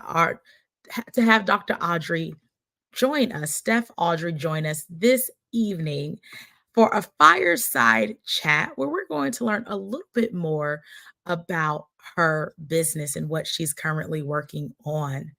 Dr. Steph, how are you doing today? We're happy to have you again. We just have you on mute, and we're looking forward to hearing from you. I have to remember that they put me on mute when they put me backstage, so I have to unmute myself. I guess that's what happens when you have so much to say, huh? It's like we're going to control that mic. We are excited to hear all the things that you have to say. I'm looking forward to learning a little bit more about I want to make sure Xenoverse Wellness Group. And so let's dig right in. Can you tell me a little bit more about your vision for your business and its mission to deliver wellness globally? Absolutely. So many people, if I were to say companies, corporations, organizations that they're familiar with, you've heard of a company called Marriott Corporation. Mm-hmm. Okay. So I'm literally building the Marriott, but for wellness. So Marriott as a business is a hotel developer, owner, and operator, as well as they have a portfolio of other assets that they own. Mm-hmm. So Marriott not only have the Marriott brands, but they own brands like the W Hotel, they own the Ritz-Carlton, they own Four Seasons, they own a number of portfolio brands at different segments of the market. That's what Xenoverse is we're building out a portfolio of assets, but are focused on wellness, mind, body, and soul healing. And so these assets will be spread across the world. We'll have assets that we build, own, and operate. We'll have assets where we're licensing. So when you think of, you walk into the supermarket and you see a Starbucks, that's a licensed relationship. You'll walk into other branded properties and they may have our licensed spa at their property. So that's another way that you'll see an application of what it is that we're creating. Awesome. So what inspired you to establish, now I see it's a Medi Spa Tales. Medi Spa Tales, yes. So what happened, yes, is as a real estate developer, I realized that when 2008 happened, we had a collapse in the US financial markets around housing. My expertise as a real estate developer, let me kind of back up and kind of give a context. So my career has been with me having deep domain knowledge in two sectors. The first sector of my career was in advertising and marketing communications. That's why I had the clients, like after working with the Claremont Resort Hotel, then I had Hyatt, Park Oakland, Convention and Visitors Bureau, California Health Department, State Department of Health Services, Cedars-Sinai, all of these kind of hospitality and assets. These were my clients. So I advised them on how to build their business and how to expand into markets. I was providing them with particular solutions. And then after that, I was advising the National Conference of Black Mayors. And so I was giving them advice on their various cities on economic development opportunities. But what I noticed is every time I would advise a mayor on a strategic plan, then the developers would come in and make money off of that plan. And I'm kind of thinking, so my plans have some value here because other people are getting paid. So if they're my ideas, how can I should be getting paid on executing, right?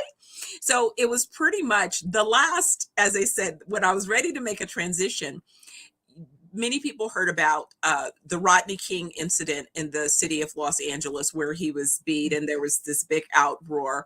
And so people were commented that the businesses were burning up their business and community. And that really wasn't the truth. The businesses were frustrated because they did not have access to capital.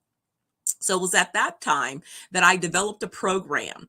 FAME, Urban League, and the Greater Los Angeles African American Chamber received a grant from the Small Business Administration. I created a program that ultimately I trained about 5,000 businesses on how to reposition those businesses for real growth. And typically businesses were not used to having access of someone like myself, because remember, I contracted with Fortune 500 companies like your traditional McKinsey's and other management consulting and major agencies. So if you weren't investing millions of dollars at a time, you wouldn't typically have the expertise of our team to support your businesses. And so most small businesses don't understand investing in strategy, which is sadly why many of them don't grow and scale. So anyway, fast forward. After advising these guys, I saw the opportunity in real estate development. So I transitioned from advertising to real estate development. So that's kind of the foundation of why this plan is looking at the data. But then even in this industry, I saw that the boomers were aging and they were going to need ways to take care of themselves. But I also saw that the boomers as a generational cohort were wealthy, and they weren't trying to, as they say, go easily. They wanted to use their money to extend their lives. They believe in longevity. And so they have been the biggest consumers of life extending treatments, protocols. They're the ones that have caused medical tourism to expand. And so that was my recognizing that there would be a market opportunity. But since I've developed our business plans, what I see are not only boomers, but Gen Zs and millennials are adopting this idea of a healthy lifestyle and want to have opportunities to pursue preventative care. So they don't want to wait and be sick. They want to be healthy, and they want to look at ways of extending their well-being. So that's kind of the big picture backstory behind our business. I love it. Pairing your marketing background and hospitality background, working with these Fortune 500 companies, and then supporting small businesses and incorporating wellness into this as well. And how did you, or why did you decide to also expand this movement globally? Thank you. That is really such a good question, because originally my plans, of course, being American, was to build out my developments in the US and then expand globally. But thankfully, COVID allowed me to see differently.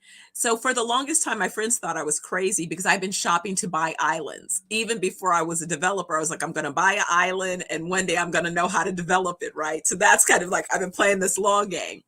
Well, when COVID happened, I was in law school and my office was shut down. And so a girlfriend was like, she was on her way to Jamaica. So she said, I'm going to Jamaica for a month. And I was like, well, can I come? And that month turned into a 3-month stay for me. Now, mind you, I had been studying Jamaica for about 30 years, because when I first said that I wanted to move into real estate development, I was presented with an opportunity to develop a Hyatt in Jamaica 30 years ago. But at that time, I was still CEO of my advertising agency, and I wasn't ready to just make a blind leap, right, into a whole new sector that I didn't know what the technical skills were required and all of those things. So anyway, now fast forward. So I go to Jamaica, and while I'm there, I realize, oh my goodness, I could literally launch my business from Jamaica. I could have a better market opportunity and advantage. And then I get to enjoy building the business instead of feeling like I need to build it in America and then eventually get to live on the island. How about I live on the island from the beginning while I'm building it? I'll be in my happy place and I'll be able to create happiness for everybody else. So that's what happened. And that is just, a matter of realizing that, again, in real estate, cost of land, cost of resources. Are you looking for resources that are readily available?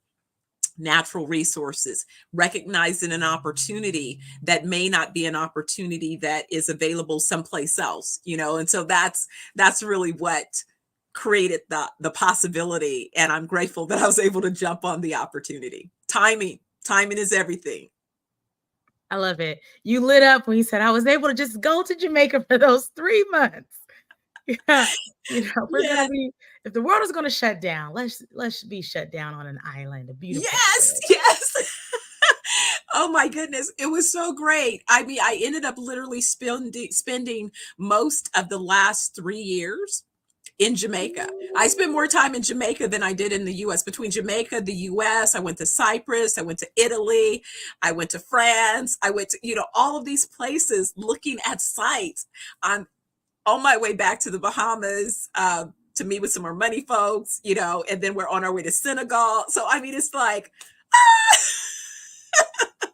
yes. I love it. Part of wellness is happiness. So I'm happy that you are happy. That makes it so exciting. Speaking of this wellness movement that you are creating, what differentiates you from other wellness organizations that are in the marketplace?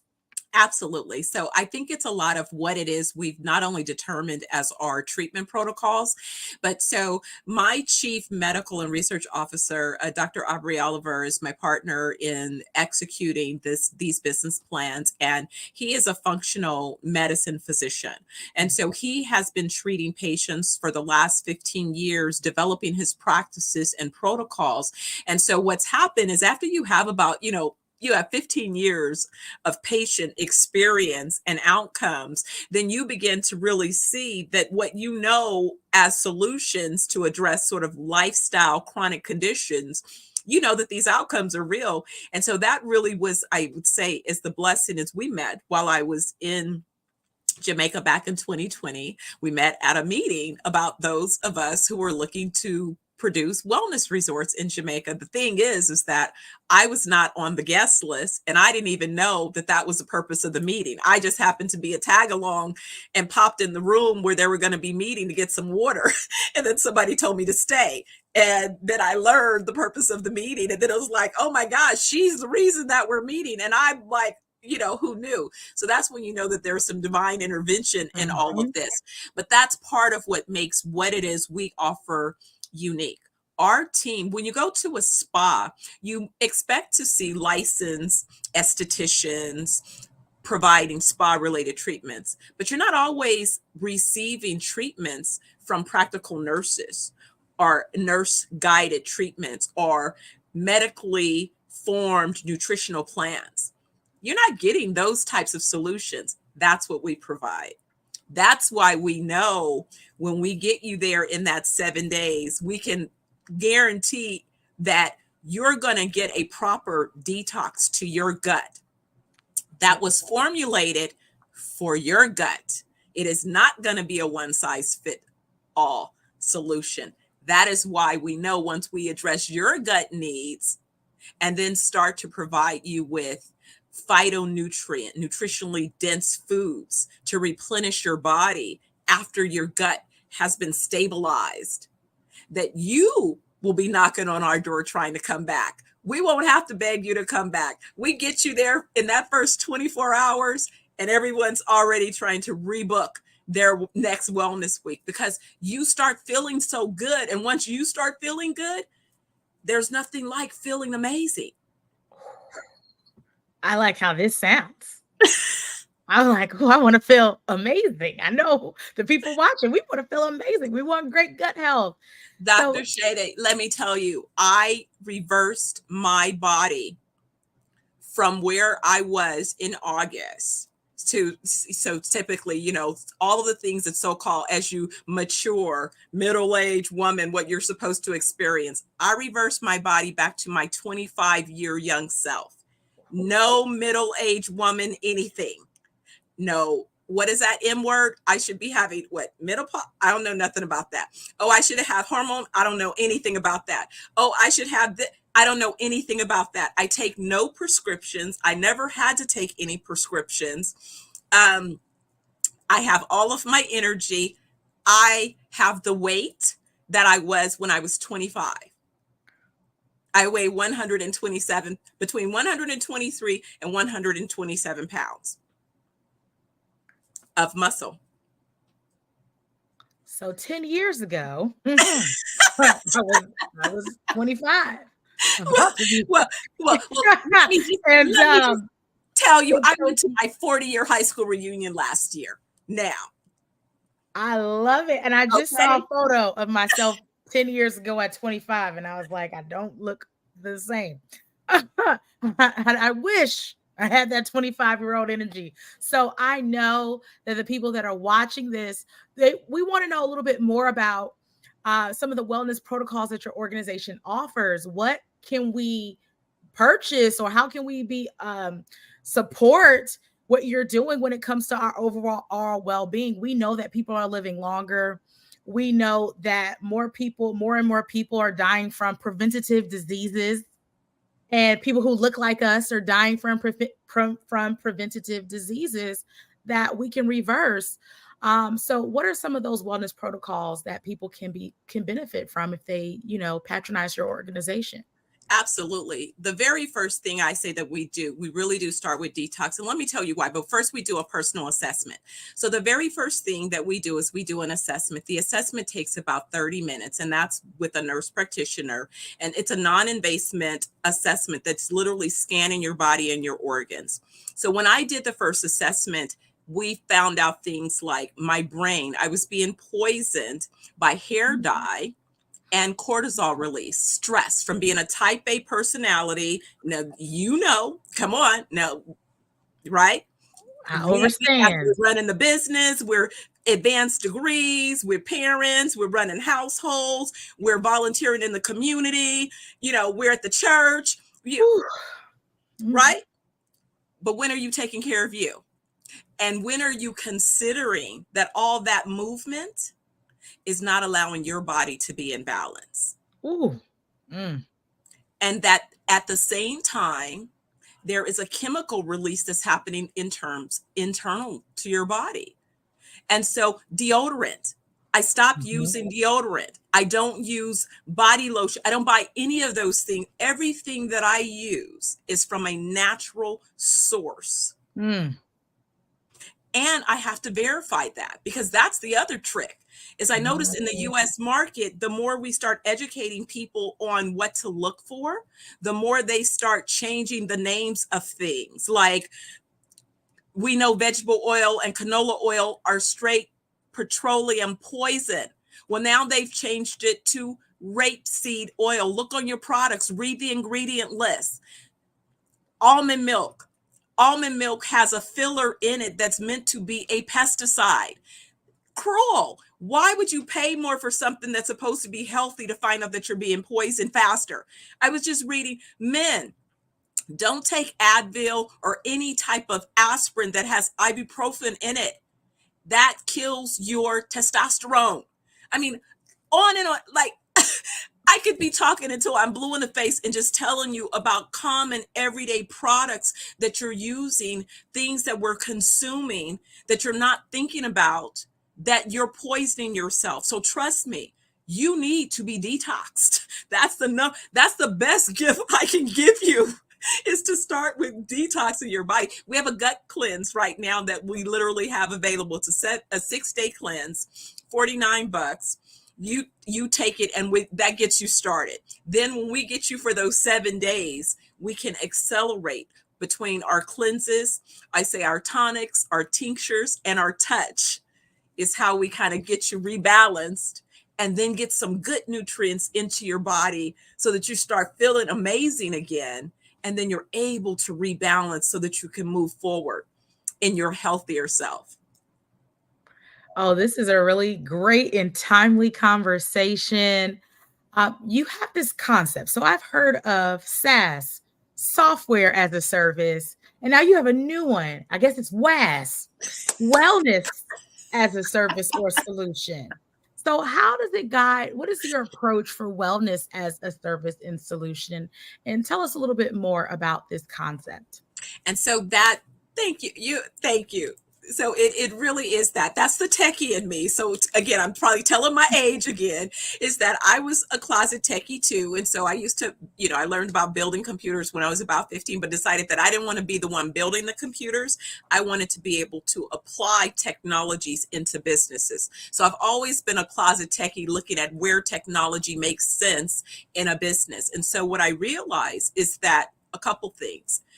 for people to adopt alternative wellness treatments, is they have to be presented and delivered in a similar system to how the sick care system has been structured and delivered, because that's what they've been oriented to know. So they know that they go to they pay for sick care insurance, and then they go to sick care and they buy sick care drugs to continue that system.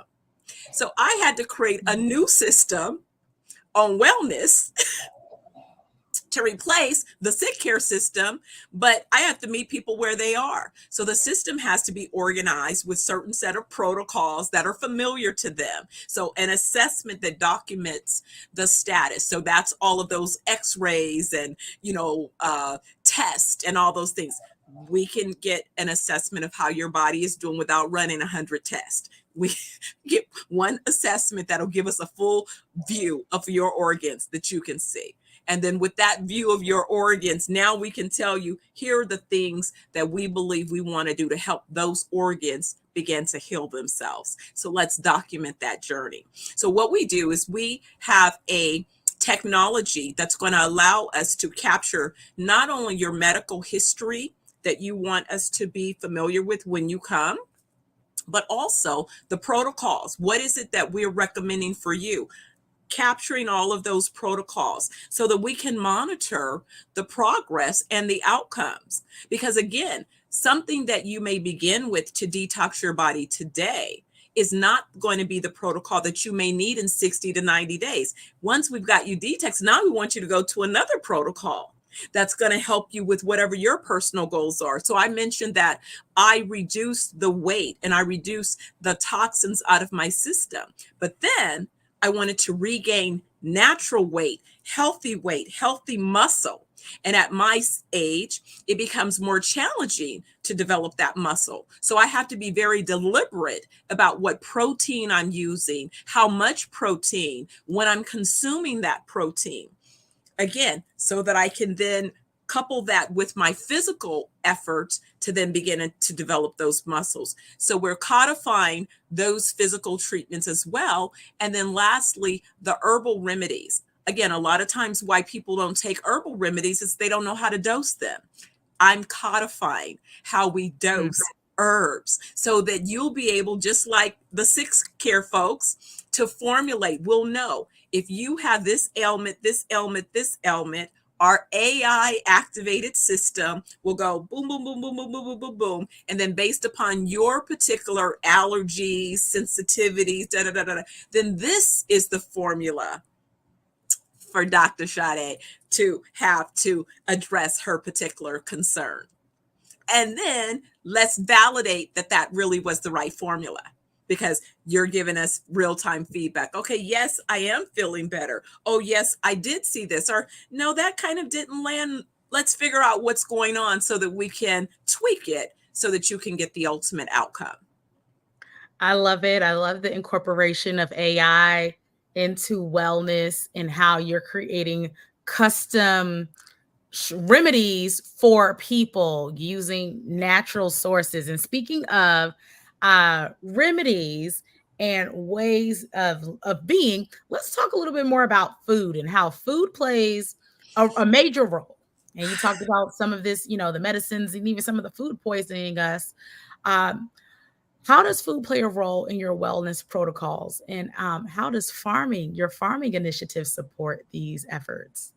Well, what's so tragic is we have learned that several people have decided that world population is too significant. And so they decided to take it upon themselves to determine, one, who we don't need any more of. So they picked certain populations, certain communities, certain ethnic groups and said, we don't need them. So let's just poison them. And you can see this when you go through. Let me ask you this. Have you ever been driving down the street and you hit an intersection? At one corner is a church, the other corner is a liquor store, the other corner is a dialysis center, and across the street is a fast food chicken joint. I'm pretty sure I have. All right. And then you go into some other zip codes and you do not see none of those things in those other communities. You wonder why that is? That is not by accident. That is deliberate design. Or you go to a community, you go to buy groceries. I was stunned. I went to buy groceries in a high-end zip code, but it happened to be high-end African American dominated zip code. And I was stunned that when I bought the fresh meat, you break it open and it was brown on the inside. And I was like, so I took it back. Clearly the people were looking at me like, what's wrong with you? And I'm like, no, no, no, no, no. I lived in the marina. I used to buy, it never was brown in the center when I opened it. So no, this is not acceptable.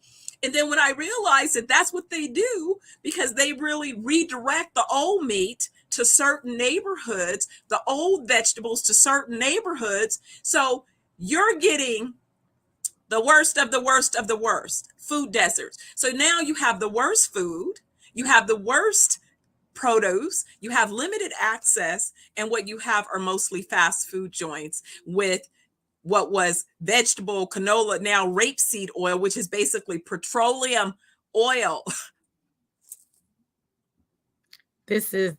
You are exactly correct. Especially if you're living in other countries, you notice that there's certain things that are banned in those countries that are not banned here food wise. And you go to the markets, the food is fresher, the food expires. You are definitely on talking about something that's important. I come from a family of farmers. On my mother's side, we have some farms. And part of your mission is supporting this horticulture and entrepreneurs. So let's talk a little bit more. I want to go more into this food conversation and your commitment to training and developing entrepreneurs and farmers. And what is some of your vision with supporting entrepreneurs and farmers? Absolutely. And again, thank you. Such a wonderful question. So what I realized when I went into Jamaica was two things. One, I noticed that all my years going there, that back when, remember I said they wanted me to do a Hyatt, and then I was like, no, no, no, no, no. So when I finally visited the island, what I noticed was you had several big organizations, and they maybe hire 5 Jamaicans. But then if you drive around the community, you're like, wait a second, what about the rest of these people who are starving and hungry and don't have an opportunity to participate in tourism? Tourism being the biggest economic driver of the island. So then I was mad. I'm like, how do these big organizations hire 5 people and then take all the money out of the country? That's just ridiculous. Why would anybody allow it? So when I decided to create my business plans, I said, I have to be able to create an ecosystem and contribute to the growth and development. So I spent time going and learning these sub-markets, meeting the entrepreneurs, meeting them where they were in their communities, and learning about them, learning about their perspective, learning about what they see as opportunities and what they experience as limitations. And once I gathered that data, it validated that I could literally solve their problems by expanding this ecosystem to help them have access to the big corporations that I'm going after. So here it is. We're going to be calling on a corporation that's based in the US. They provide 11 million meals a day. Ooh. And they oversee 1.9 billion square feet of dining spaces a day. 1.9 billion square feet of dining spaces. Ooh. So think of the volume of ingredients that they require at these various facilities. So by building this ecosystem and training up these farmers that would not normally have access to those clients because they don't have their business structured properly, they don't have all of the shipping and all of the other things that they need to have in place to really go after a client of this size and scale. They need help. We are basically incubating and accelerating those so that they could participate, but more importantly, structuring those organizations appropriately so that they can become sustainable organizations. This is wonderful. As a seasoned real estate developer, how has your experience in commercial real estate influenced your overall wellness and entrepreneurship journey? It was the perfect thing. It was risky for me to transition out of advertising and marketing communications because that's what I knew, and I was, pretty brilliant as a strategist. But I thought if I became a real estate developer, if I gained the technical expertise, I thought I might be good at it. And I'm so glad. It was risky, changing my career, but I'm so grateful that I did, because I've spent now the last almost 28 years of my career in real estate development, and I absolutely love it. It requires that you have an awareness of not only local markets, but you need to understand everything. You need to understand what's happening in a local community, where the land is that you might be considering for development. You need to understand what's causing that economy to thrive. Who are the people? What are those people doing? Are they working, living, playing in that particular area? What is it that they're going to be doing? What are their needs going to be? So when you think about what type of spaces you should create, what are those built spaces going to require to sustain these particular economies? And so that's where you notice when you go into communities and you see urban areas that were developed, downtown centers, that they go through a transition period where they become aged and those buildings are obsolete. People start building out in the suburbs, Then suddenly somebody says, all right, we built out so far. Now we need to go back and rebuild, redevelop those urban. That's the beauty of what development is really all about, is it's building new spaces, but it's also redeveloping, reimagining older spaces. So what inspired this transition from advertising and marketing to wellness and real estate development? Was there what was the pivot where you said, I'm doing this, but I'm tapping into this new industry? There's so many people who may be in a transitional phase and they want to know, what's the sign, or how do I know it's time to transition? For me, it was a little bit of heartbreak. Unfortunately, after my 30th birthday, my mom had a brain aneurysm. She took a nap and died. And so she was really my introduction to wellness. And what I noticed was, as much as she wanted me to not have chronic conditions by helping me learn about eating, she was the one that introduced me to Back to Eden when I was 9. That really was a pivotal point. We had just bought our home, and, she was going to learn to cook, and she was going to be teaching me how to cook. But what I realized at her passing was how stress can still take you out. So you could try to eat your best, but if you let life stressors, and I was on that path. I just shared with you, my brain was being poisoned by cortisol, right? So that was kind of something that I didn't know. But it was really, I realized that she was the one that knew real estate. She had started learning commercial real estate when she was 19, the year after I was born. She transitioned from commercial into residential. That's how we bought our house. But she wanted to get back into real estate. I was proven to be successful in business, so I was going to have her be the real estate arm. And when she died, I had kind of started building my own portfolio, and I found myself in a business where I made a transaction that caused me to lose the first 2 properties that I invested in. And I realized that now I needed to learn real estate for myself, because I wasn't going to have my mom. And so this whole vision around, all right, we're going to go for it. We're going to be even bigger and better than she imagined. And it was while I was still in advertising, I read the book by the late Reginald Lewis, Why Should White Guys Have All the Fun? And that was when I said, I'm found.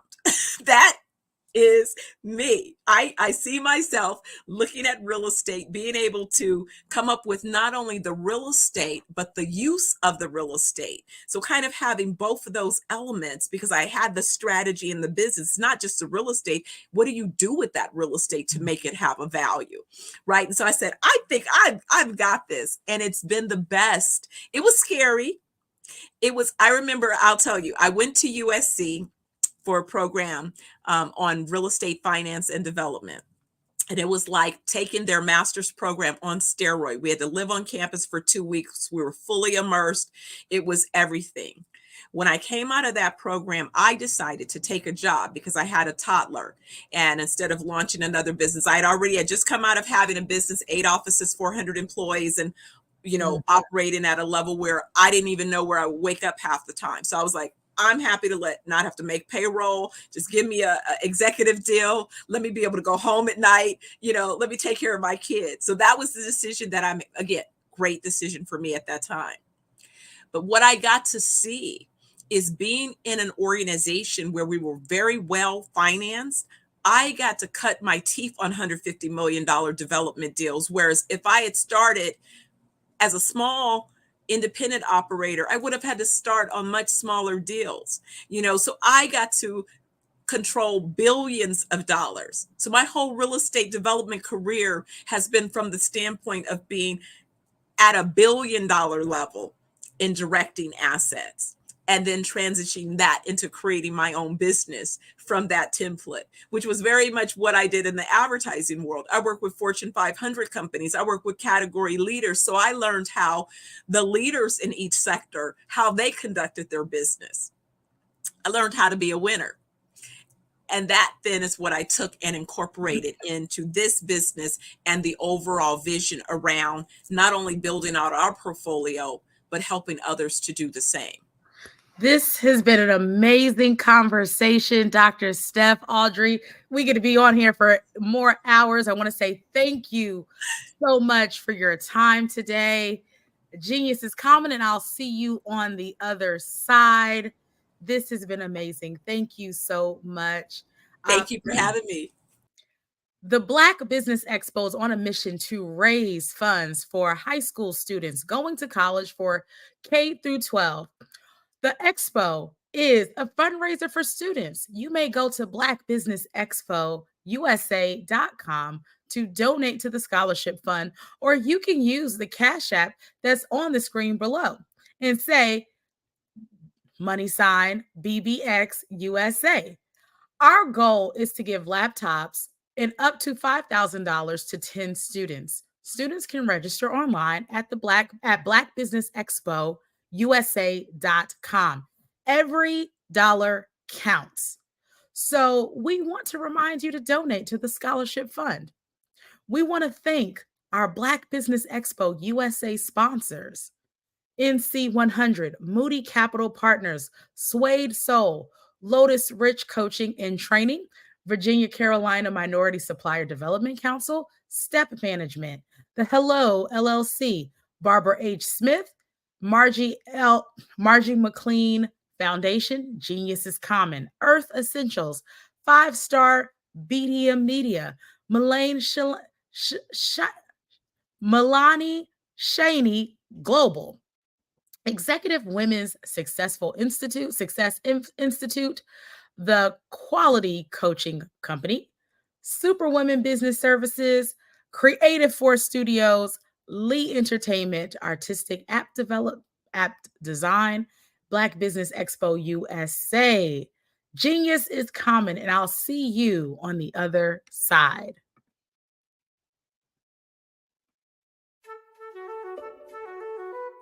This is Dr. Arnold T. Petsworth. He's the owner of Petsworth Vet World, a veterinary clinic in Hopton, Connecticut. His patients include dog, cat, frog, fish, Goldie, dog, and this alpaca. Due to doctor-patient confidentiality, we can't tell you their names. Business at Vet World was steady, and then quarantine hit. Neighbors brought new four-legged friends into their homes. Bunnies. Bunnies everywhere. Dr. Petsworth welcomed these new patients with open arms. The only problem? There were more appointments than he could manage. That's when Dr. Petsworth turned to his American Express business card, which offers spending potential that's built for his changing business needs. He decided to hire a new assistant, Julio, and with spending power built for business purchases, he used his card to furnish a new exam room. Together, Dr. Petsworth, Julio, and American Express Business made sure all the pets of Hopton got the love and care they deserve. And everyone was happy. Get the card built for business by American Express.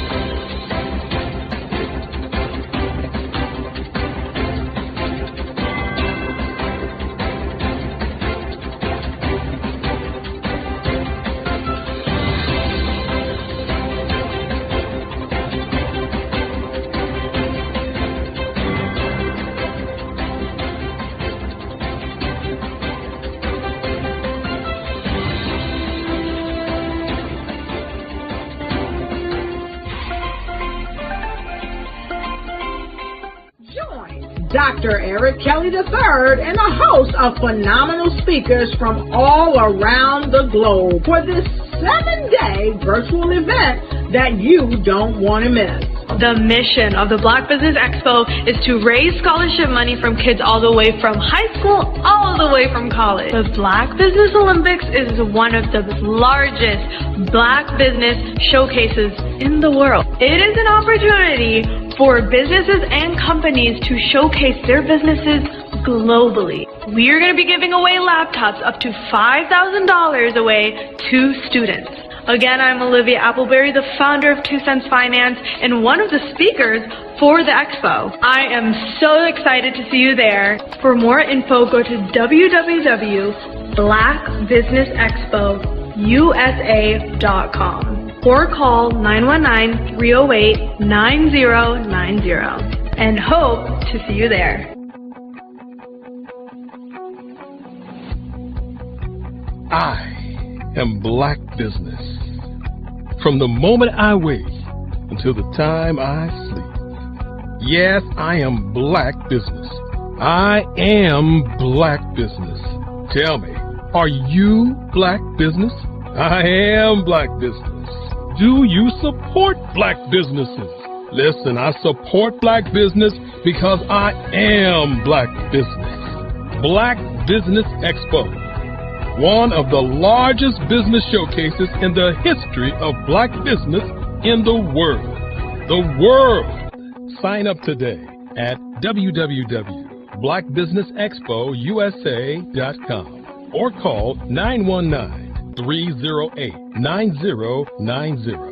I am Black Business. I am Black Business. From the moment I wake until the time I sleep, I am Black Business. I am Black Business. Are you Black Business? I am Black Business.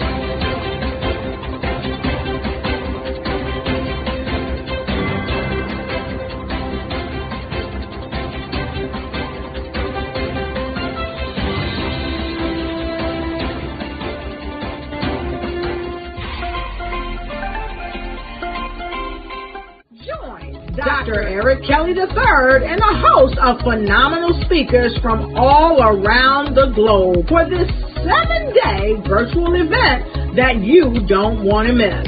The mission of the Black Business Expo is to raise scholarship money from kids all the way from high school all the way from college. The Black Business Olympics is one of the largest Black business showcases in the world. It is an opportunity for businesses and companies to showcase their businesses globally. We are going to be giving away laptops up to $5,000 away to students. Again, I'm Olivia Appleberry, the founder of 2 Cents Finance and one of the speakers for the expo. I am so excited to see you there. For more info, go to www.blackbusinessexpousa.com or call 919-308-9090 and hope to see you there. I am Black Business. From the moment I wake until the time I sleep. Yes, I am Black Business. I am Black Business. Tell me, are you Black Business? I am Black Business. Do you support Black businesses? Listen, I support Black business because I am Black Business. Black Business Expo, one of the largest business showcases in the history of Black business in the world. the world. Sign up today at www.blackbusinessexpousa.com or call 919-308-9090. I am Black Business. I am Black Business. From the moment I wake until the time I sleep, I am Black Business. I am Black Business. Are you Black Business? I am Black Business. Do you support Black businesses? I support Black business because I am Black Business. Black Business Expo, one of the largest business showcases in the history of Black America in North Carolina. Join Dr. Eric Kelly III and a host of phenomenal speakers from all around the globe for this 7-day virtual event that you don't want to miss. The mission of the Black Business Expo is to raise scholarship money from kids all the way from high school all the way from college. The Black Business Olympics is one of the largest Black business showcases in the world. It is an opportunity for businesses and companies to showcase their businesses globally. We are going to be giving away laptops up to $5,000 away to students. Again, I'm Olivia Appleberry, the founder of 2 Cents Finance and one of the speakers for the expo. I am so excited to see you there. For more info, go to www.blackbusinessexpousa.com or call 919-308-9090 and hope to see you there. I am Black Business. From the moment I wake until the time I sleep. Yes, I am Black Business. I am Black Business. Tell me, are you Black Business? I am Black Business. Do you support Black businesses? Listen, I support Black business because I am Black Business. Black Business Expo, one of the largest business showcases in the history of Black business in the world.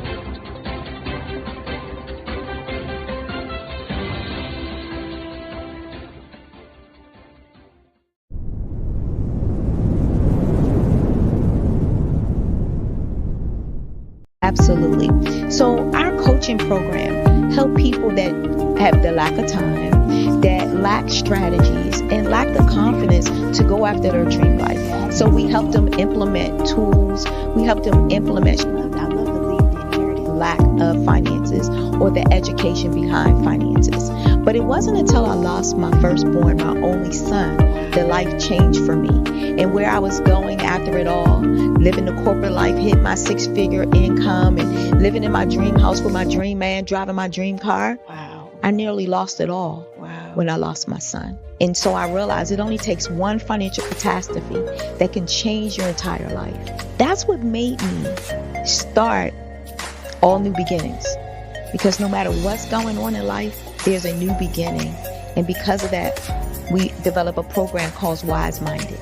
My little slogan is, don't just dream it, let's live it. If they want to connect with you or work with you, what is the best ways for them to be able to do that?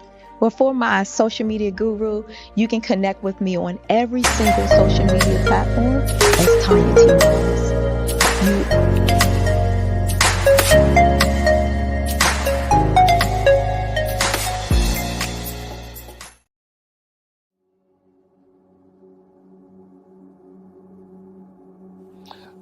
I was born and raised in southeastern West Virginia, the coal fields. My father was an AME minister. For me, I was very fortunate. Even though I grew up in the segregated South, I was surrounded by flourishing Black businesses.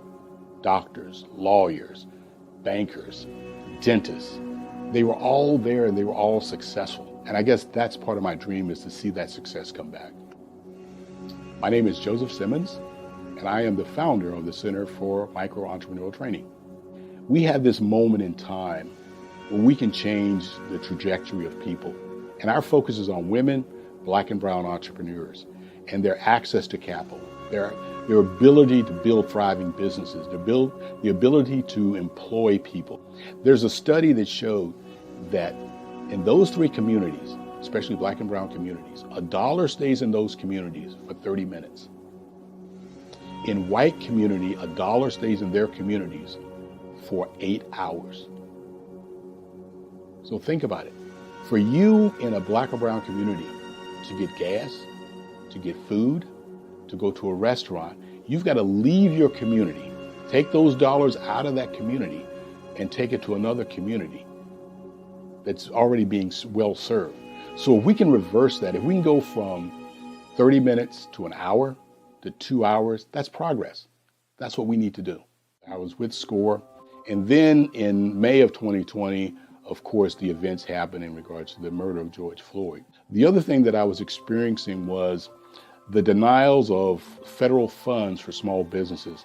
And it revolved around one thing. These businesses were not being prepared for grants and for government programs.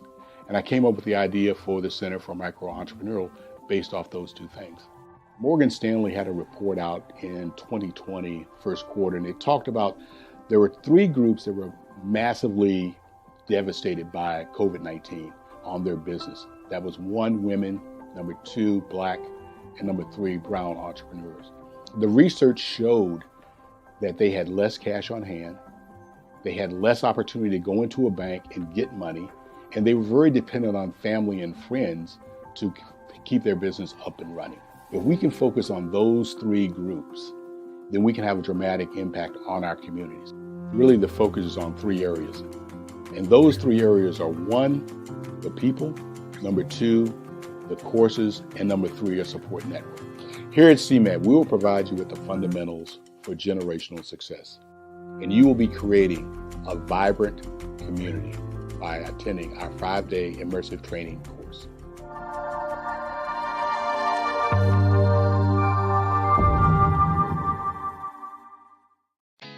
Did you know women represent just 3% of Fortune 500 CEOs and less than 15% of corporate executives at top companies worldwide?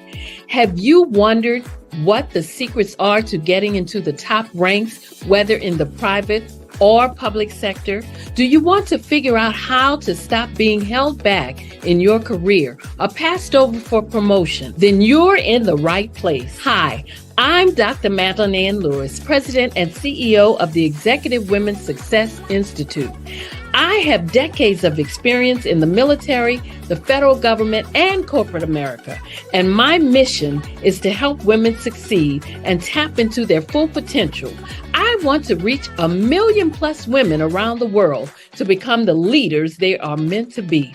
So if you want to move into a management or executive level position, or maybe you are a female veteran transitioning out of the military into business entrepreneurship, then reach out to the Executive Women's Success Institute at 301-693-3284. Let us get you on the fast track to success.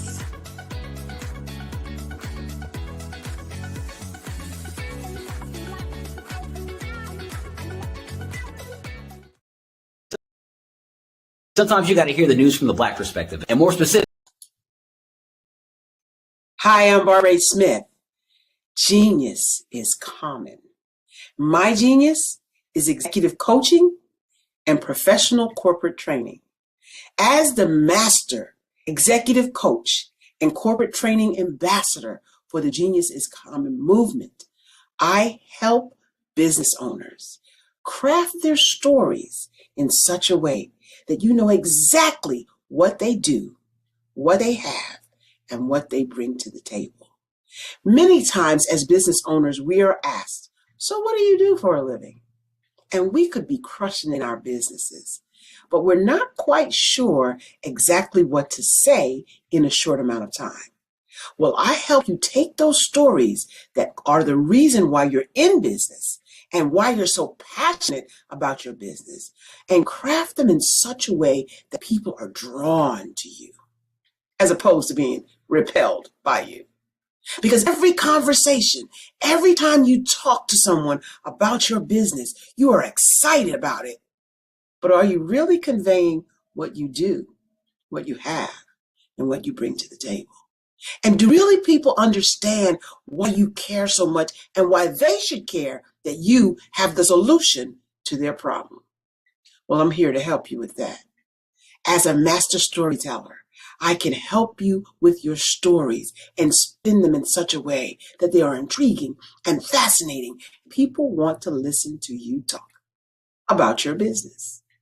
That's why at the Genius is Common movement, I am the master executive coach and professional training ambassador. That's my genius. And genius, oh yeah, it's common.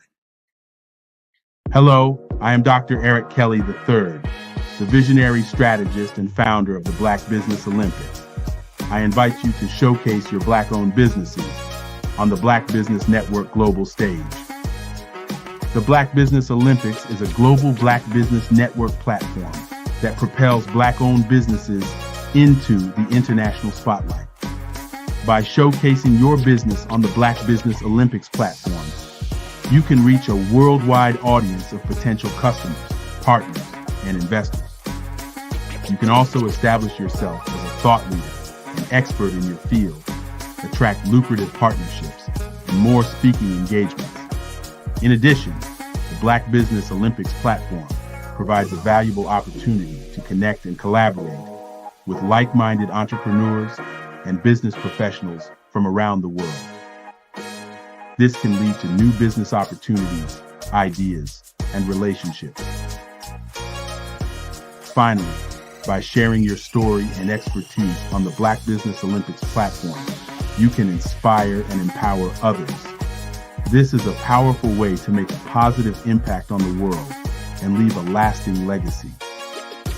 If you are a Black-owned business owner, I encourage you to seize the opportunity to showcase your business on the Black Business Olympics platform.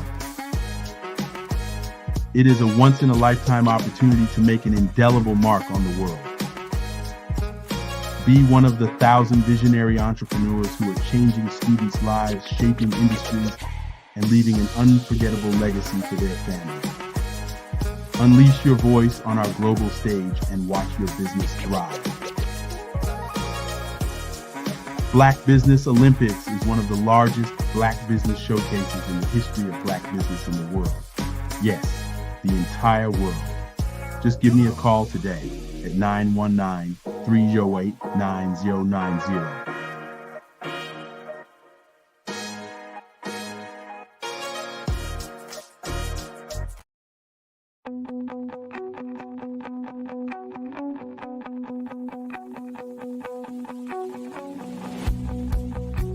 I am Black Business. From the moment I wake until the time I sleep. Yes, I am Black Business. I am Black Business.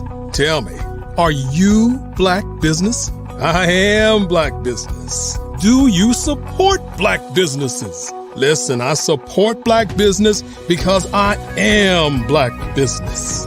Black Business Expo, one of the largest business showcases in the history of Black business in the world. The world! Sign up today at www.blackbusinessexpousa.com or call 919-308-9090.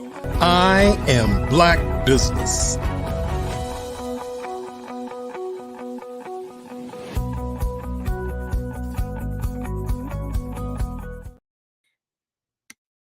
Welcome back. Good evening, business owners, entrepreneurs, thought leaders, and corporations. Welcome to the Black Business Network. My name is Dr. Sade Adu, and I am your business moderator for this evening on the Black Business Network. The Black Business Network is a 24-hour business network showcasing Black businesses, owners, entrepreneurs, and thought leaders worldwide.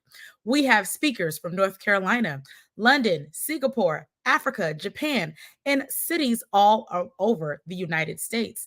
The Black Business Network is a global community sharing its knowledge to empower, inspire, and educate businesses about business. Our first speaker is Michelle Hayward. Michelle Hayward, recognized as a distinguished LinkedIn top voice in 2024, is an avid user and evangelist of the platform. With a passion for connecting with industry leaders, building community, and sharing informative content, Michelle leverages LinkedIn as a powerful tool for networking, sales, and knowledge sharing. As the founder and CEO of Positive Hire, Michelle leads a tech company dedicated to empowering Black, Latinx, and Indigenous women in STEM to excel in management positions. Positive Hire's innovative software facilitates the recruitment and retention of diverse STEM talent, fostering inclusive workplaces where every individual feels valued and empowered to thrive. Welcome to the Black Business Network, Michelle Hayward.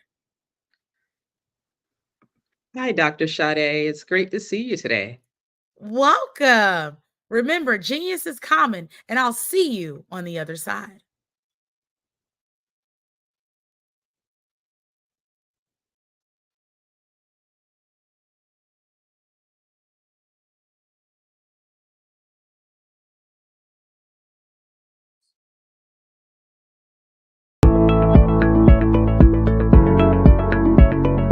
Prepare for what's coming and dominate in economic winter. Stand strong and thrive by showcasing your great products and services globally through the Black Business Network and Black Business Olympics. The Black Business Network has showcased over 2,000 companies with over $7 billion in sales each year. Over 10 million attendees have viewed the rebroadcast each month. Through the Black Business Olympics, unique styles of business training and mentoring are turning students into business owners and entrepreneurial warriors who will dominate in any economy. Gain the ultimate advantage of the Black Business Olympics, 7 days of unbelievable topics and speakers speaking around the globe. Donate your time and experience to provide expertise and scholarships to students worldwide and change the world. Now, more than ever, new insights, tools, strategies, and capabilities are needed. This is your chance for a major presentation to the world. Fill out the form and join the more than 2,000 speakers who have presented to over 200 countries. Join the Black Business Network streaming live into the metaverse, STEM City, Black Multiverse Enterprises, Hulu, Amazon, YouTube, iHeartRadio, Apple, Facebook, LinkedIn, Pod TV, IBM TV, Spotify, and Google Podcasts. Sign up today. Spaces are limited, and we will see you there.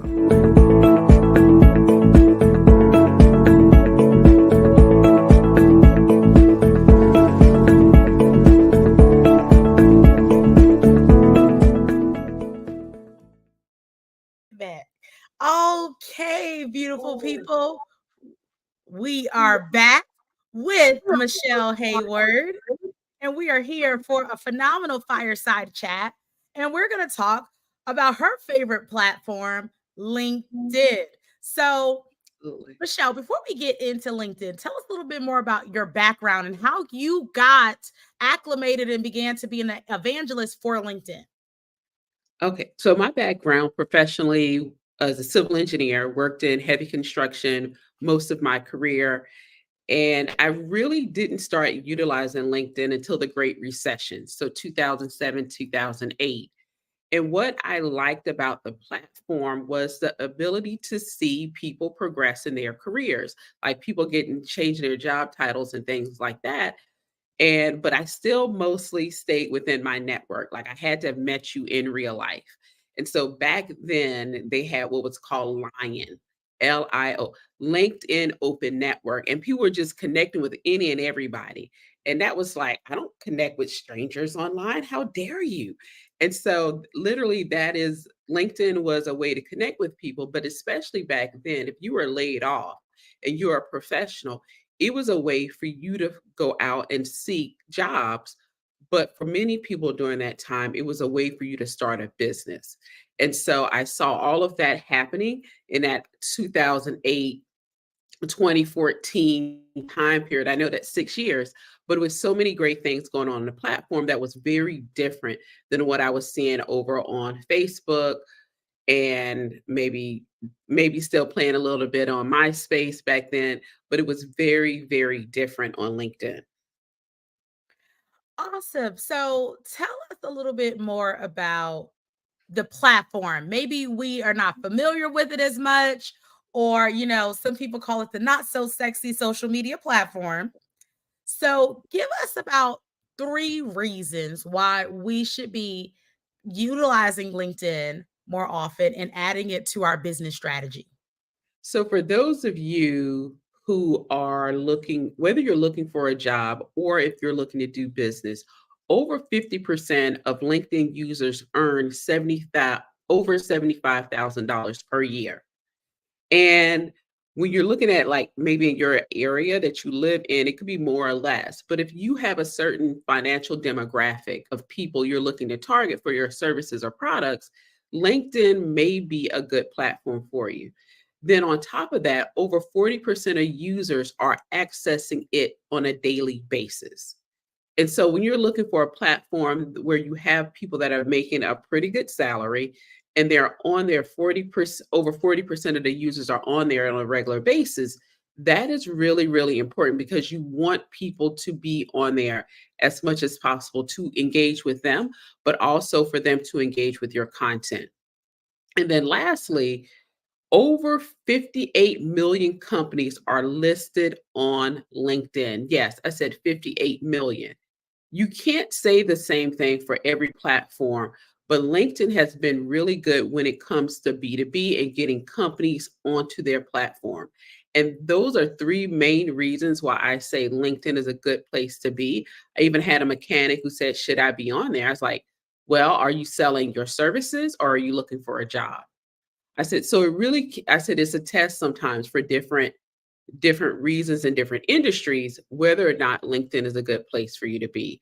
But I encourage people to test it out and really see if it's a good platform for them.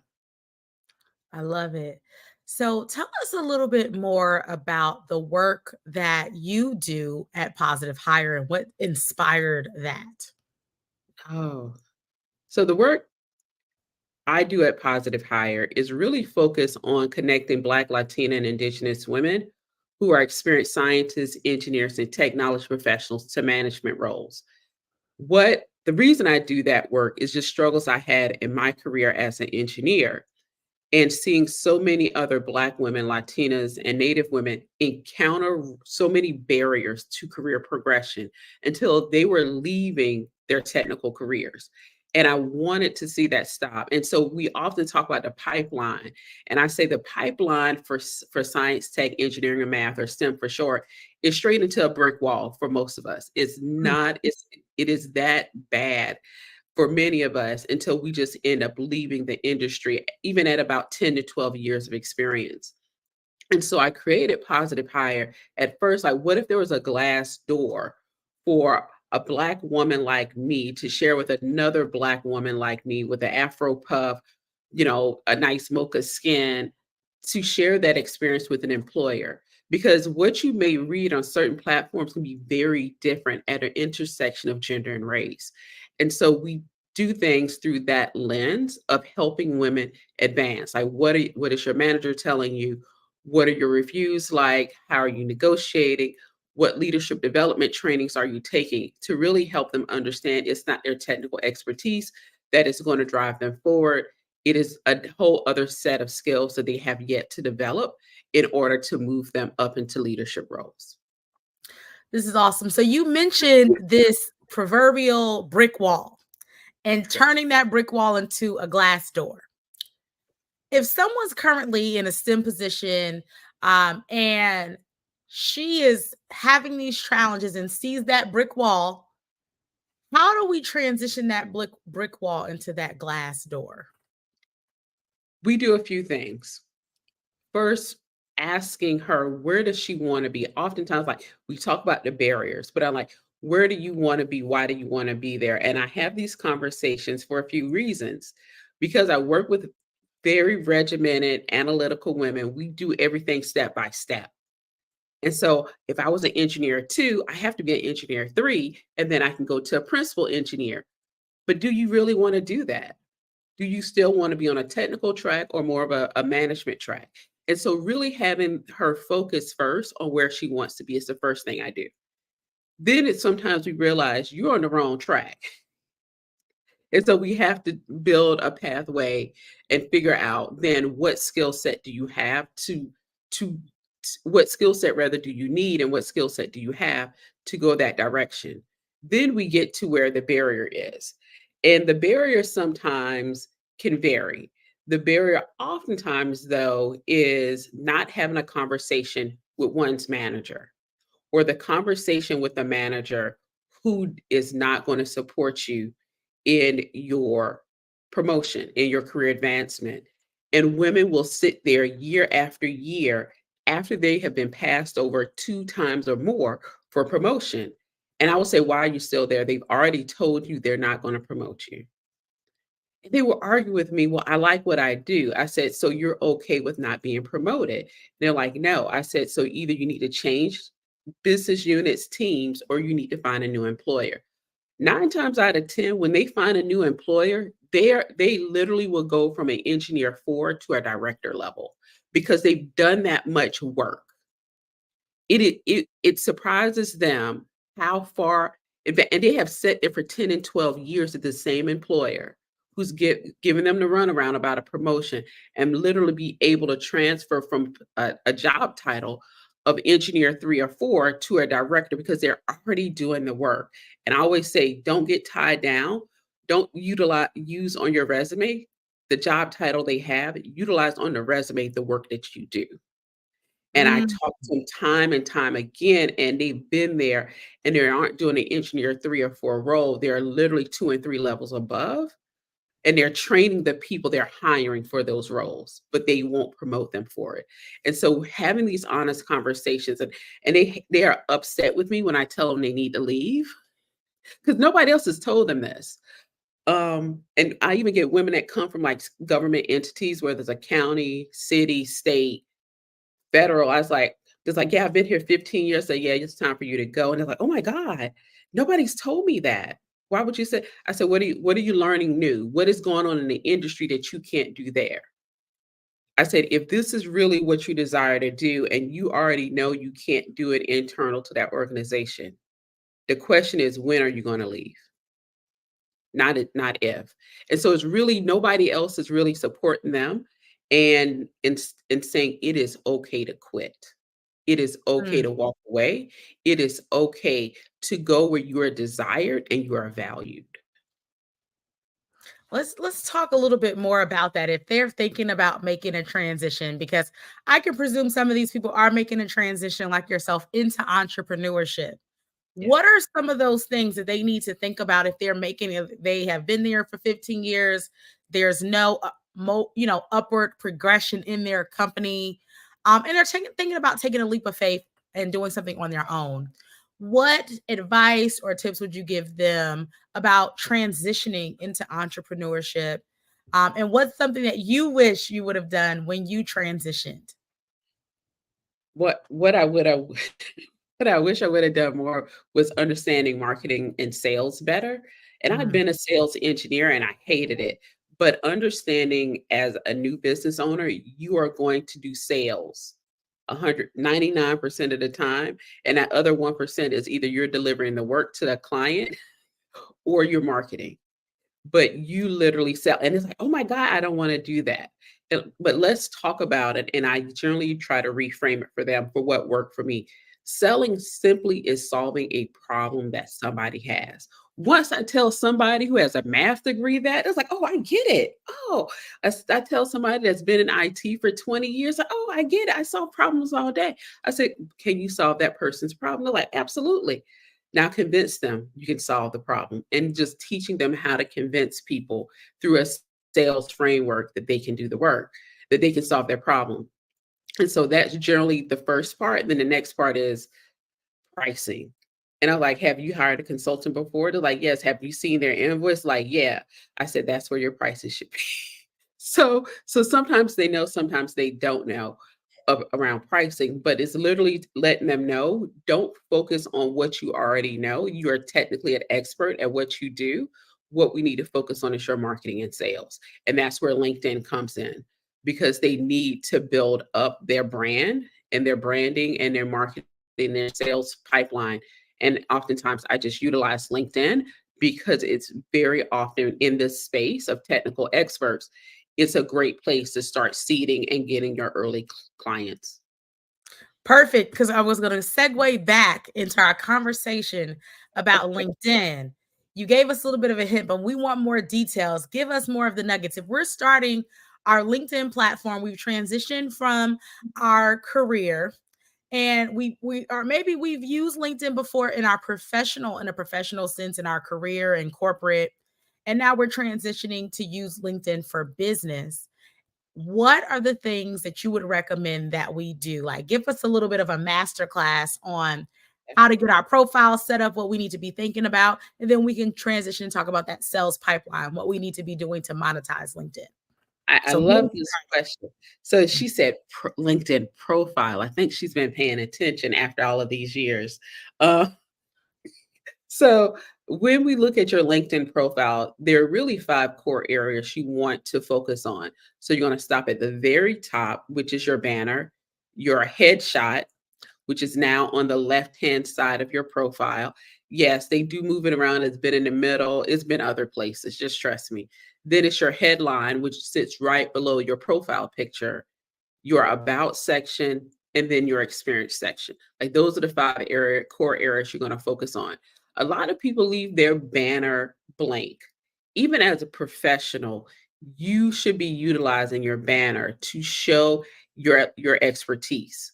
And what I mean by that, you can utilize 1 picture up to 3 pictures to tell a story about how you go from this problem, how you're working on a problem, and then the outcome you provide to your customers. And you can do that in three different pictures, and then you'll have your value prop and maybe a call to action, or CTA for short. And that could be sign up here, schedule a call, something like that that you can have on the banner. But you want to make sure it's crystal, it's clear, and it's succinct. Or you could just have one straight picture that covers the banner section of your LinkedIn profile. It has your value proposition on it, or your one-liner if you just want to go with your one-liner. They are not always the same. And then have a call to action as well.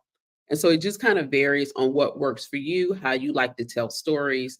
If you're a speaker, you're leadership and leadership development, it may be you on a stage, maybe you teaching a class to show what it looks like when you're with your ideal client. Then your profile picture should have a clean background. It should hopefully be about between right above your chest to the top of your head. And so people can have a clear view of your face and your eyes, maybe, because that's how we build trust, is being able to look at people in the face. And people like, that seems weird. I was like, it does, but still human to human, even on a digital platform, matters. Then our headline is third. Our headline, again, is about who we serve, how do we serve them, and what outcomes do we provide them with. And so, like for you, Dr. Adu, I help women entrepreneurs build digital businesses through my online course champions product, right?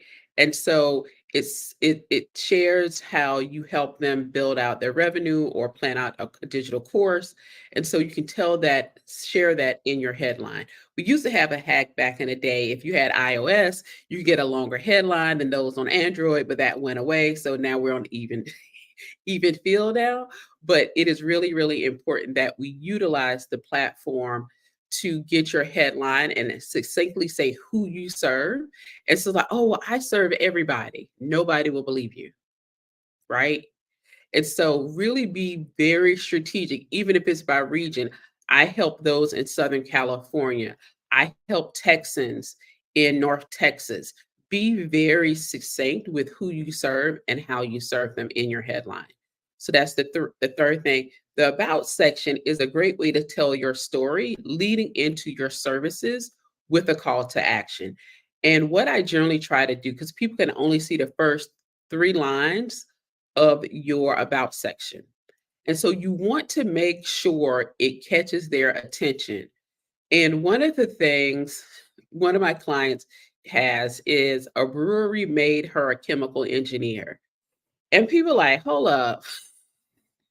How does that work? What do you mean a brewery made you a chemical engineer? And she talks about how she's from the Caribbean, how she worked at a brewery when she was a teenager, and how somebody there's like, oh, you should become a chemical engineer. She had never heard of it before because she was really interested in the process of brewing beer. And she researched and she's like, oh my gosh, I should. And she became a chemical engineer. And so from there in the about section, we drive down to how she went and got her chemical engineering degree, then worked in industry, went back and got a master's degree, and how she ended up in pharmaceuticals. And now she's running her own tech startup. And then talks about how she helps people with her software. And so it really is important to be able to grab people at the very beginning so they'll click your about section and read the rest. And she has in there, hey, if you would like to schedule a call for a demo, click on this link. And so you really want to be able to grab people in that section. And then the fifth and final part is your experience section. And people don't always agree with me on this. Some people remove things that they think aren't relevant to their experience from their experience section. And all you see if they've been running their business the last 3 years. And I was like, if you were just born 3 years ago, sure. But if you were born 33 years ago, what did you do 10 years prior to you starting your business? Were you a cashier at McDonald's? Because if you was a cashier at McDonald's, I know you know how to work with people. And so I look deeper for people to have more of their work experience on there. So I get a sense of are who they really say they are, because there are a lot of bot accounts and fake accounts on the platform. And I'm looking for somebody that shows that they have some depth and expertise in working with people. While they may be really good at what they do, I need to know you work for a nonprofit, or you work for a small business, or you work for the federal government. And some of that you may not have the employer listed, but at least tell me what the job title was and some of your duties. And that helps me figure out if I really want to connect with that account. And I think for other people, it helps. Also, as your business, you'll have your business listed. And instead of just saying, hey, you're the owner or the founder of that business, you can list out specifically the services you offer. Instead of like the job role, you're engineer 1 and engineer 2, we do people analytics at Positive Hire. We have our software pH balance at Positive Hire. We do DEI consulting at Positive Hire. And so I have each one of those services listed under my profile with some description of what we offer. And that just gives people, instead of having to go to the website, they now can connect with me on LinkedIn directly to discuss more about the services, because I already have it listed in my profile under the company name. So those are the 5 areas. Yes, that was my masterclass in LinkedIn. I want to spend some more time on LinkedIn. How do we leverage LinkedIn for sales? Perfect. And how do we use it? How do we leverage it for sales? And I'll follow up my next question. The first thing I would say for sales, you do not have to invest starting out in a premium account. So utilize the free until you're maxed out on using the free. Like you can't do any more searches on the free. Um, and so I will say that people like, hey, do I need Sales Navigator? Like, what are your goals? I need a premium account. Like, what are your goals? How are you utilizing the platform now? And most people aren't even leveraging the free yet, and they want to go to something paid. So I'm one of those people that would tell you don't go to something paid yet until you can leverage the free. That's number one. The next thing I will say, understanding who is your target audience. And so what industry or industries are you targeting? What are job titles? What's the size of the organization? Where are they located? Are you going to stay within your county, your region, your state? Like what does that look like? Because once you figure those things out, you can do a rather good detailed search on LinkedIn to narrow down where you want companies to be. And that helps you then start sending out connection requests because now you have your optimized LinkedIn profile. So when people go to it, they see you what services you offer to which industry or industries and what problem you solve for people in those industries. This in turn, people, even if you send a message with the connection request or not, people will go to your LinkedIn profile without a doubt. So that's why I say optimize it first. Then once you know who your ideal client is by job title, industry, region, you can start doing that search on LinkedIn. And you want to start sending LinkedIn connections. Once you get those connections, generally about 25 to 30% of your connections are going to be accepted. You can send out 100 LinkedIn connection requests per week. And so if you send out 100, 25 are accepted in a week. That gives you 25 leads that have accepted it that week. The next week, you may get some of those from the previous week, but let's say you're only getting 25 a week. So in a month, you have 100 people that have connected with you. And so from there, you're going to run your cadence of messaging people. And so that could be, oh, it's great to connect with you. I saw that you're a civil engineer like me, or you work in a certain industry. I just tie in something personable or that both of us have in common in that first message. And so it's nothing salesy or anything like that. I may also add the next message could be around how do I add value? I saw that you liked a post or shared a post about X, Y, and Z or something around green energy. I recently read an article about green energy, specifically how it impacts coastal communities in the Southeast.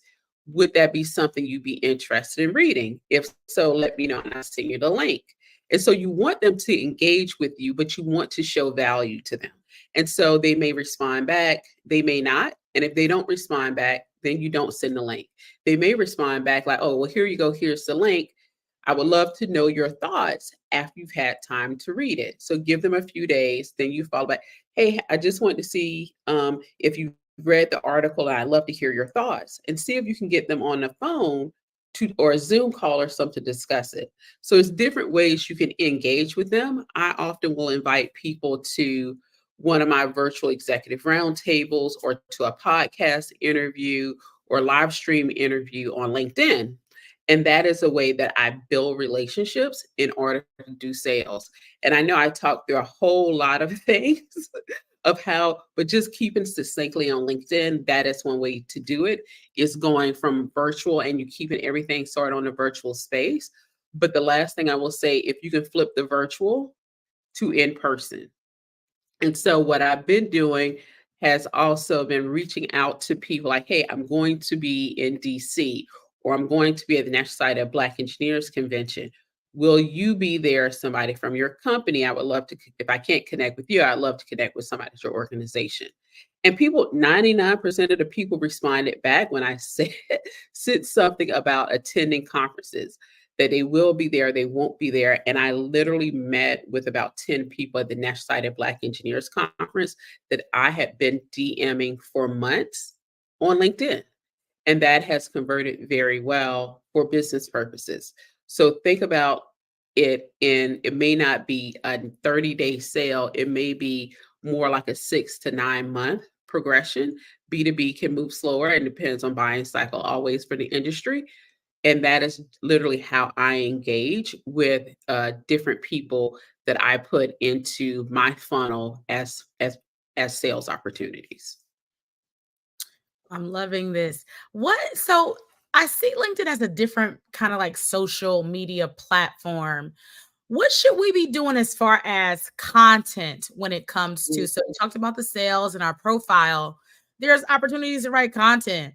And I Yeah. know for me, I know you sent a message, today is a great day to post on LinkedIn and telling us that we need to leverage this platform. So what are some of the content ideas that we should be utilizing on that platform? And is it similar to other platforms?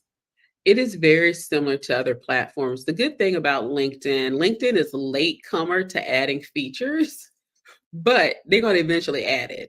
And so right now, I would tell you to post videos on LinkedIn. LinkedIn is beta testing videos right now, and they want them to be portrait and not landscape. So if you have TikToks or Reels that you've done before, repurpose them over on LinkedIn right now. I will tell you to post at least twice a week, minimally on LinkedIn. The reach is not as good as it used to be, but it's way better than Facebook and Instagram. I'll tell you that much. Also, when it comes to LinkedIn, it really depends on your audience on how they're going to engage with your content. If you have a visual brand, right? So you're a photography, you do home decor, things like that. People generally love to see a picture, but you still have to do a how to prepare for a photo shoot, how to prepare or select the different types of pillows you want on a sofa. And so you can still you want to do some how to or some training inside of the written part of your content. So LinkedIn is really good with the different types of content. So you can do written, you can do PDFs, which do really well. If you have lead magnets, upload them as PDFs into your posts. People like, hey, but I don't get the email. I like, you wouldn't get an email anyway. You're not driving enough traffic to your website. So utilize the platform right now to at least have your branded information and say schedule a call as a clickable link on your PDF for people to download it. So we have PDFs. We also have, you can do polls on LinkedIn posts. You can also do PNG files or graphics on posts. So they have different types of posts. One, I think that is very underutilized right now is still LinkedIn Lives and LinkedIn audio events. Audio events get a lot of reach for audiences. LinkedIn Lives don't do as well, but the content is still there. But audio events do really well too. And then the third thing I would say, which really comes together for LinkedIn audio events and LinkedIn Lives, is you have to create a LinkedIn event in order to do LinkedIn Lives and LinkedIn audio rooms. And so when you create those events, it's a way to let people know that you're having this event, and then you can invite your first level connections to those events. And so it still helps you with branding and marketing and even sales when it comes to your platform and your business. So I encourage people to do events, whether it's every other week or once a week. I think once a month you lose that audience, but if you can stick to a show time, right, you can get more people there on a regular basis to grow your email list as well as to grow your audience to sell to. That is where I would start. There are other things. We have LinkedIn posts for blogs. We also have LinkedIn newsletters, which are still really popular and doing really well to grow your following. I just launched mine, 2 months ago, and we hit our first 1,000 followers to the newsletter in like less than 48 hours. It has slowed down a lot. We are over 2,000 now, a couple months in, and I'm only publishing 1 to 2 newsletters a month. And so you still have to have a strategy though on how to get people off of LinkedIn newsletter to your email list. So what does that look like for you? So there are different ways you can share content, position yourself as an expert. And I have a client, she just did it. She literally posted a video and her DMs to speak at conferences, to closing one deal without having to do a sales call, all from posting a very detailed 2-minute video on LinkedIn showing her expertise. And it does work, but you have to be consistent with the work you're doing. And it was the first video she'd done. I you have to do video. And so she did a very short video to, like TikTok style, but it worked very well for her audience that she's built over there. And she has less than 3,000 connections on LinkedIn. Awesome. Michelle, how can our audience stay connected to you? So a great way to stay connected with me is on LinkedIn. So you want to say Black Business Network when you send over your connection request, because I do generally only connect with people that hit my ideal client avatar. But if I know you're coming from someplace else, or if you don't want to connect with me, you just want to follow my profile, that's fine. You can do that as well. But that is a great way to connect with me. It's just straight over on LinkedIn at Michelle C. Hayward. Awesome. Thank you so much, Michelle, for being here today. Genius is common, and I'll see you on the other side. The Black Business Expo's mission is to raise funds for high school seniors going to college or K-12 entrepreneurs. The expo is a fundraiser for students. You may go to blackbusinessexpousa.com to donate to the scholarship fund or use Cash App that's on the screen below, $BBXUSA. Our goal is to give laptops and up to $5,000 to 10 students. Students can register online at blackbusinessexpousa.com. Every dollar counts. So we want to remind you to donate to the scholarship fund.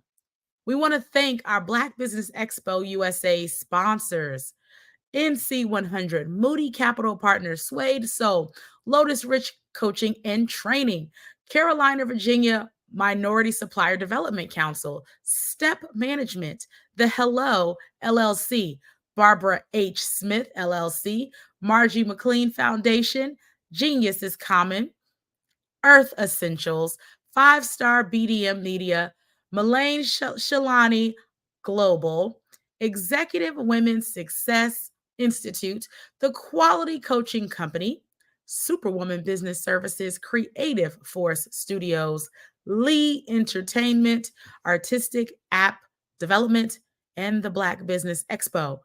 Genius is common, and I'll see you on the other side.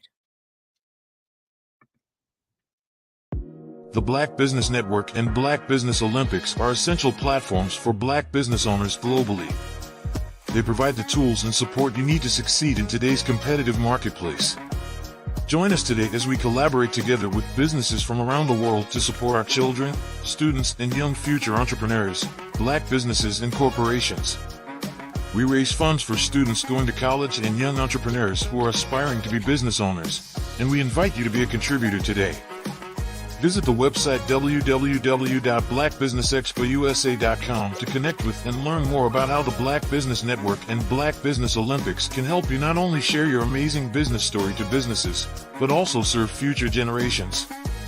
Hello, my name is David Jones, CEO and co-founder of the Hello LLC, where we help businesses build a culture, brand and experience, and leverage technology to pivot into Web3. Join the Black Business Network streaming live into Roku, Metaverse, STEM City, Black Multiverse Enterprises, Hulu, YouTube, iHeartRadio, Apple, Facebook, LinkedIn, Spotify, Twitch, and Google Podcasts. Tune in, turn on, and let's thrive. Absolutely. So our coaching program help people that have the lack of time, that lack strategies, and lack the confidence to go after their dream life. So we help them implement tools. We help them implement, I love to leave the inherited lack of finances or the education behind finances. But it wasn't until I lost my firstborn, my only son, that life changed for me. And where I was going after it all, living the corporate life, hitting my 6-figure income, and living in my dream house with my dream man, driving my dream car. Wow. I nearly lost it all when I lost my son. And so I realized it only takes one financial catastrophe that can change your entire life.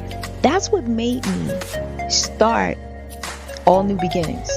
Because no matter what's going on in life, there's a new beginning. And because of that, we develop a program called Wise Minded. My little slogan is, don't just dream it, let's live it. If they want to connect with you or work with you, what is the best ways for them to be able to do that? Well, for my social media guru, you can connect with me on every single social media platform as Tanya T. Wallace.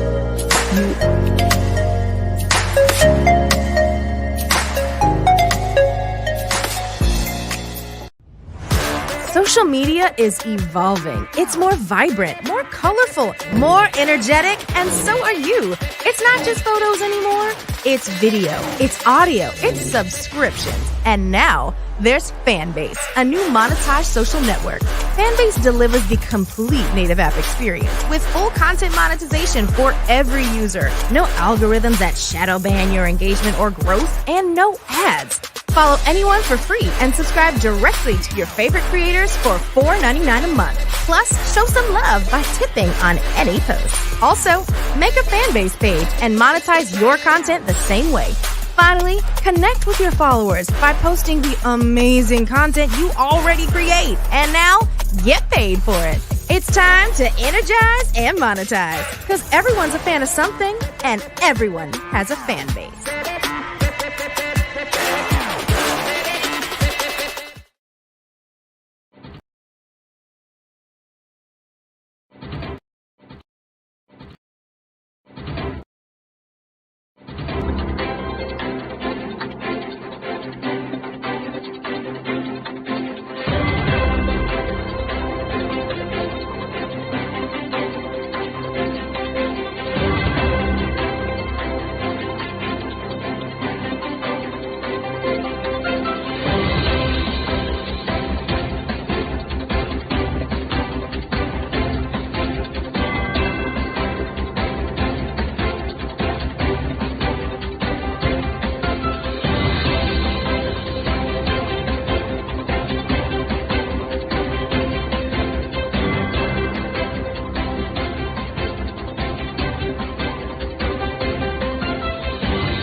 Dr. Eric Kelly III and a host of phenomenal speakers from all around the globe for this 7-day virtual event that you don't want to miss.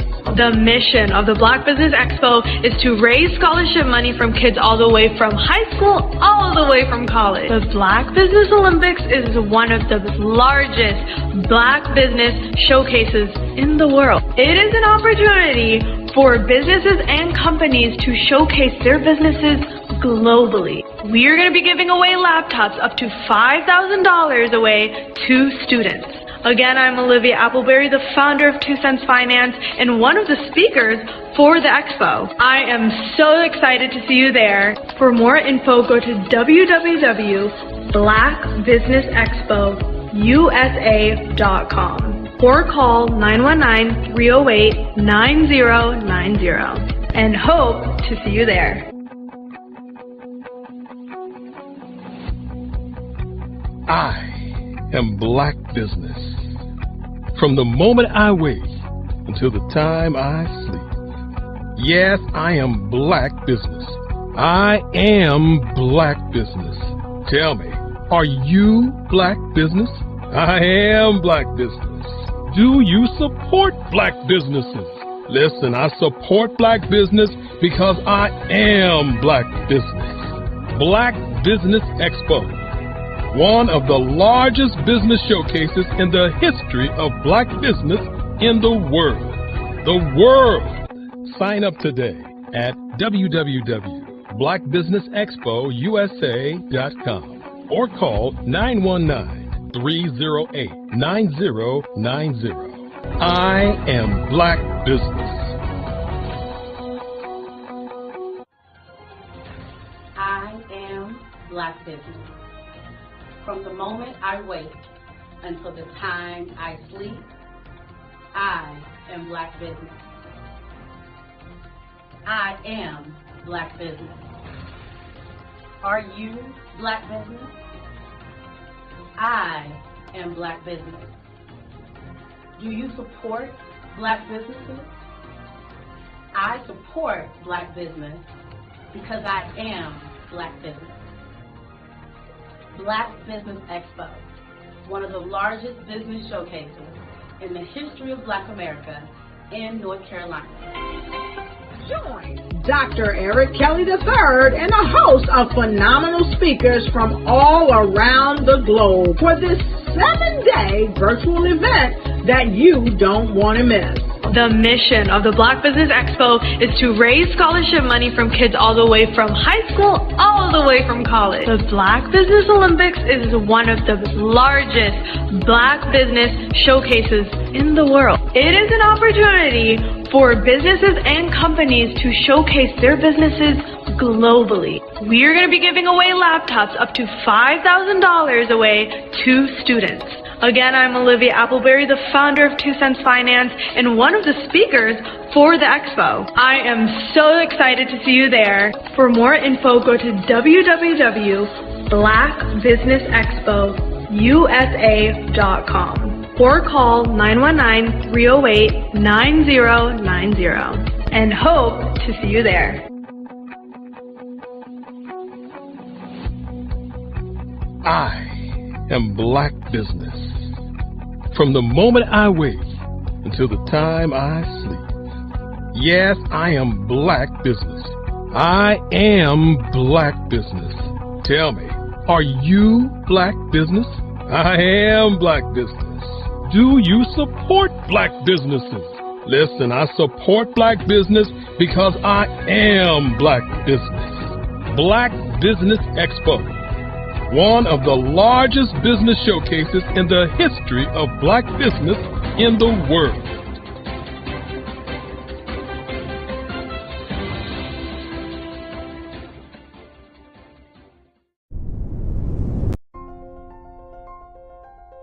What if you could build your own city?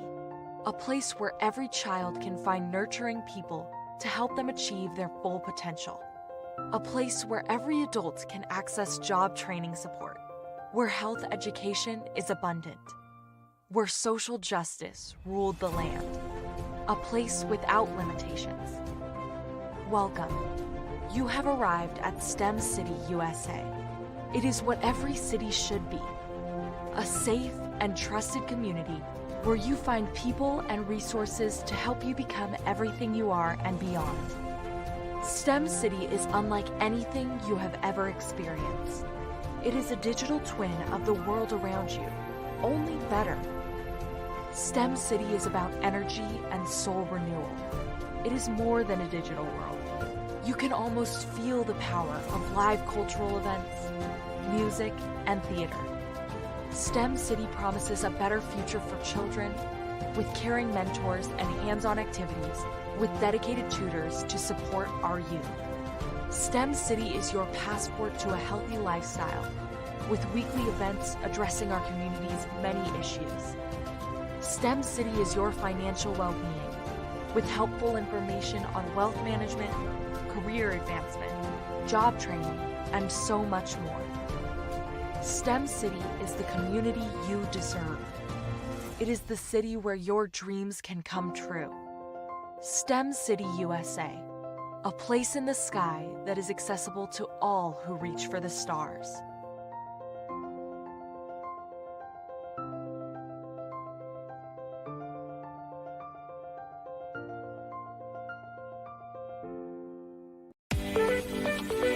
You are in the right place at the right time. The Black Business Network opens again for its Black Business Olympics, a 24/7 broadcast on business, strategies, global branding, social media marketing, finance, advertisement, and much, much more. Featuring the top, most powerful entrepreneurs and speakers and thought leaders from all around the world as they gather together for this phenomenal event. Join the Black Business Network, streaming live into the metaverse. STEM City USA, Black Multiverse, Pod TV, Roku, Hulu, iHeartRadio, Apple TV, YouTube, TikTok, Instagram, Google Podcasts, Facebook, LinkedIn, IBM TV, Spotify, and Twitch. Tune in today and be a part of this amazing movement. The Black Business Olympics welcomes you.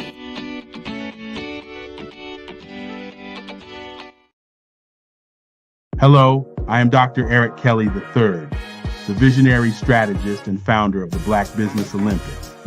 I invite you to showcase your Black-owned businesses on the Black Business Network global stage. The Black Business Olympics is a global Black Business Network platform that propels Black-owned businesses into the international spotlight. By showcasing your business on the Black Business Olympics platform, you can reach a worldwide audience of potential customers, partners, and investors. You can also establish yourself as a thought leader and expert in your field, attract lucrative partnerships, and more speaking engagements. In addition, the Black Business Olympics platform provides a valuable opportunity to connect and collaborate with like-minded entrepreneurs and business professionals from around the world. This can lead to new business opportunities, ideas, and relationships. Finally, by sharing your story and expertise on the Black Business Olympics platform, you can inspire and empower others. This is a powerful way to make a positive impact on the world and leave a lasting legacy.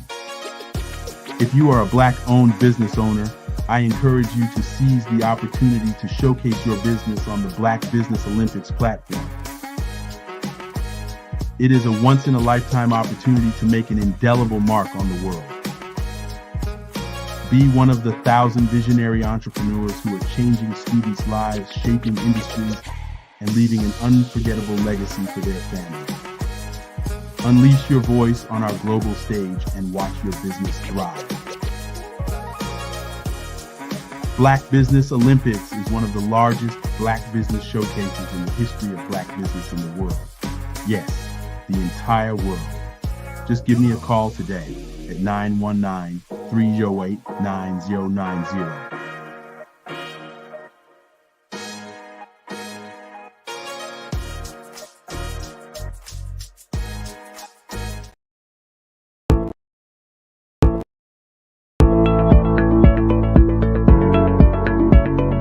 Prepare for what's coming and dominate in economic winter.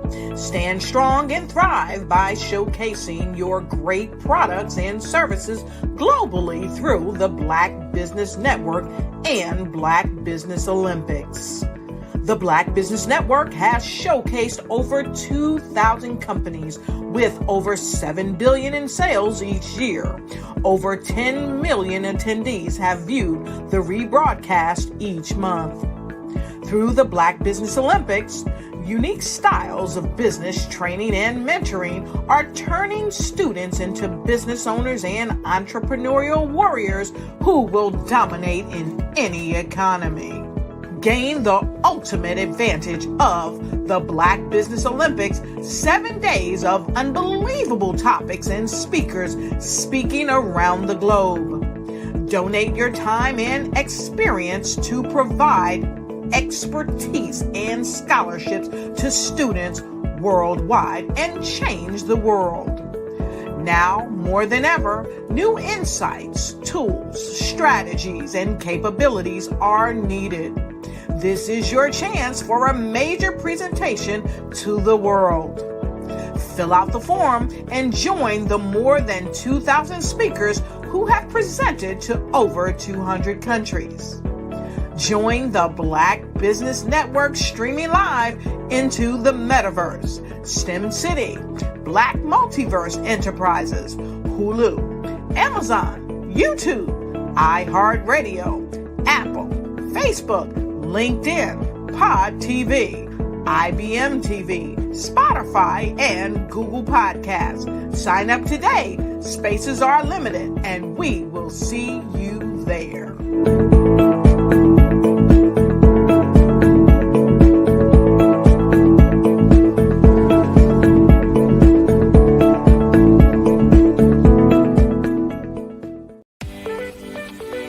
You are in the right place at the right time. The Black Business Network opens again for its Black Business Olympics, a 24/7 broadcast on business, strategies, global branding, social media marketing, finance, advertisement, and much, much more. Featuring the top, most powerful entrepreneurs and speakers and thought leaders from all around the world as they gather together for this phenomenal event. Join the Black Business Network streaming live into the metaverse, STEM City USA, Black Multiverse, Pod TV, Roku, Hulu, iHeartRadio, Apple TV, YouTube, TikTok, Instagram, Google Podcasts, Facebook, LinkedIn, IBM TV, Spotify, and Twitch. Tune in today and be a part of this amazing movement. The Black Business Olympics welcomes you.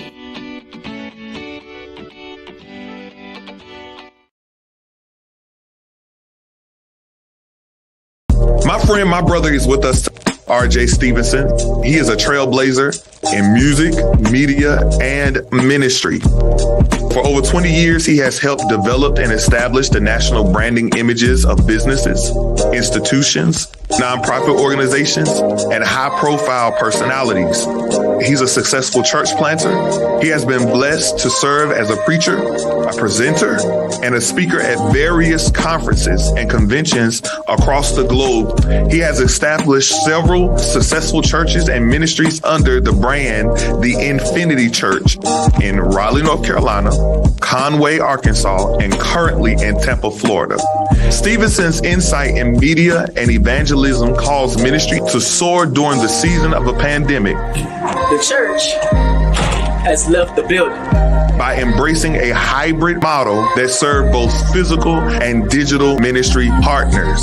We are excited to have this man of God to come before us. We're going to yield this platform into the hands of Pastor Stevenson that he may give us further instructions, further directives at this time.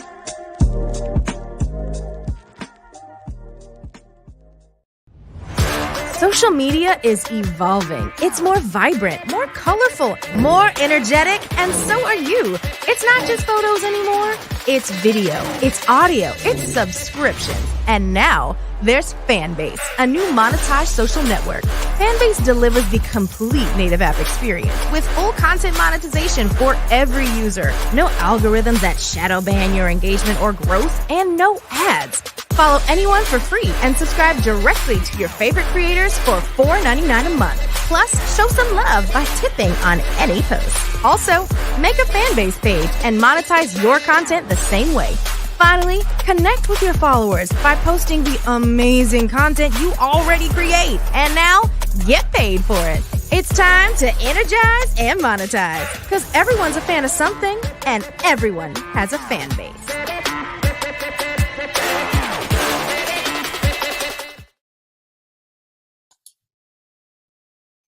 Hi, I'm Barbara Smith. Genius is common. My genius is executive coaching and professional corporate training. As the master executive coach and corporate training ambassador for the Genius is Common movement, I help business owners craft their stories in such a way that you know exactly what they do, what they have, and what they bring to the table. Many times as business owners, we are asked, so what do you do for a living? And we could be crushing in our businesses, but we're not quite sure exactly what to say in a short amount of time.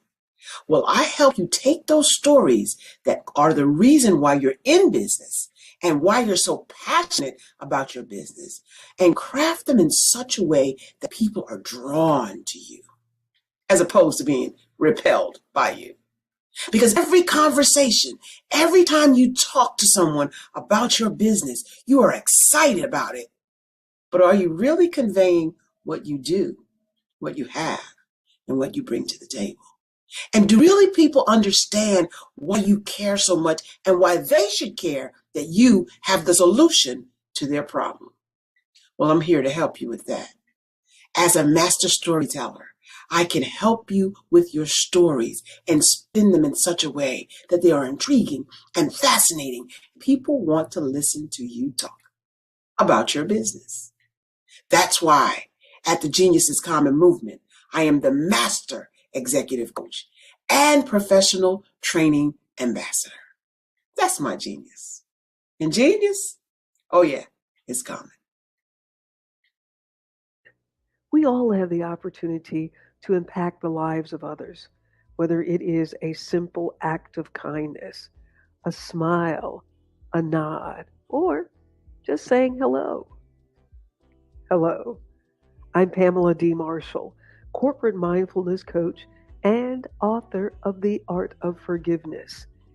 I enjoy every opportunity to interact with others, whether they're in my home, sitting at my table for a holiday feast, or simply stopping by to say hello. My mother would often tell us, speaking is a sign of intelligence. Open your mouth, part your lips, show a smile, and say hello.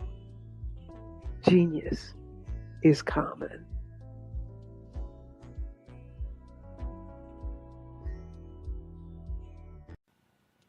Hello, my name is Kiasi Helm and I'm 14 years old. I think my genius would probably have to be setting goals and achieving them. I say this because ever since I was young, I always wanted to be an author, and at age 11, I ended up achieving this. But not only did I end up becoming an author, I ended up becoming a public speaker, a publisher, a business owner, all these great things. The name of my business is Written by Kids Publishing Company. I decided to start this company because I thought it was important for me to help kids my age express themselves through literacy and just achieve their own goals. Because to me, achieving goals is the best thing in the world to feel. It's you just achieving things and aspirations that you set for yourself. And I know that everybody is capable of this because even if you don't end up achieving the goal, you still tried your best, and that's the most important thing. And everybody is capable of this because genius is common. Thank you.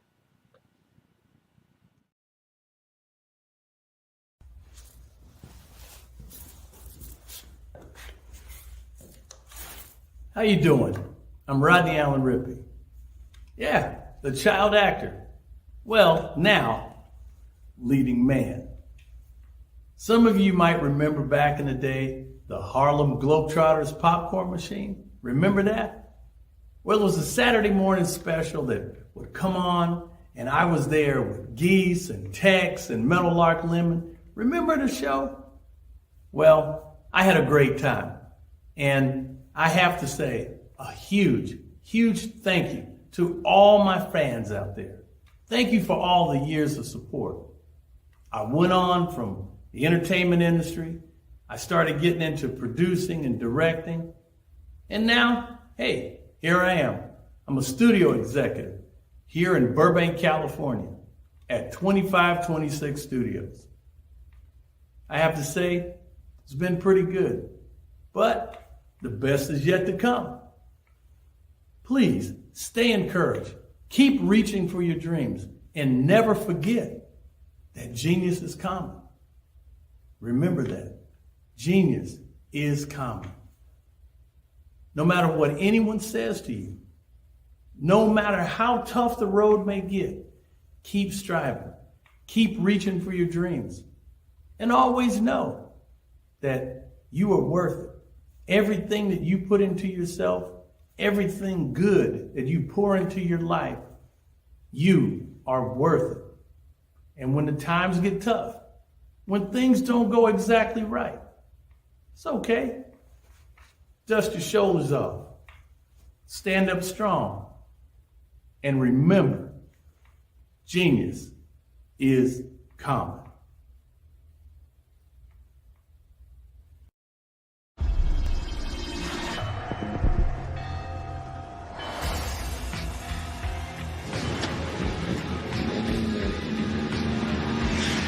La connexion. La connexion.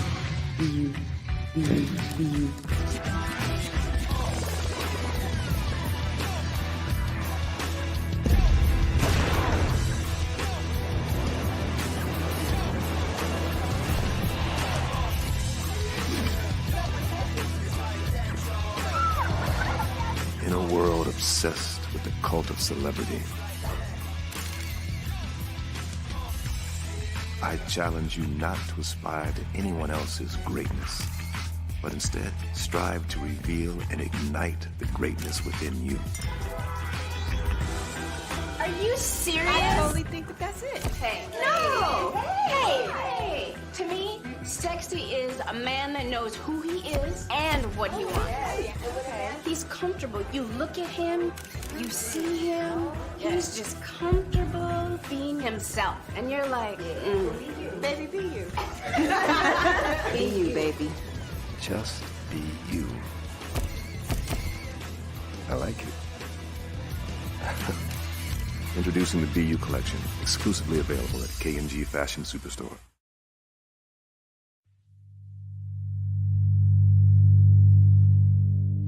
So what we have to do is when we get in the spot, we need to create some spots for us. That's the main thing. We need to be able to be in a position where we're able to create those spots for us. For me, being an entrepreneur, I'm not just going to get a business and then leave you sitting high and dry. If you ask me some questions about entrepreneurship, I'm going to give you as much as I've received. I've seen people who made it, and then when you ask them, it's like, okay, now you have to pay me for the information, the same information I got for free. We probably in totally different cities. There's no way that we're going to bump heads or anything. We're not competing. Bring me up with you. And so I just think that whatever education that I have, then I need to be able to give that to my own as well. So create the spots. You can create the spots when you get there.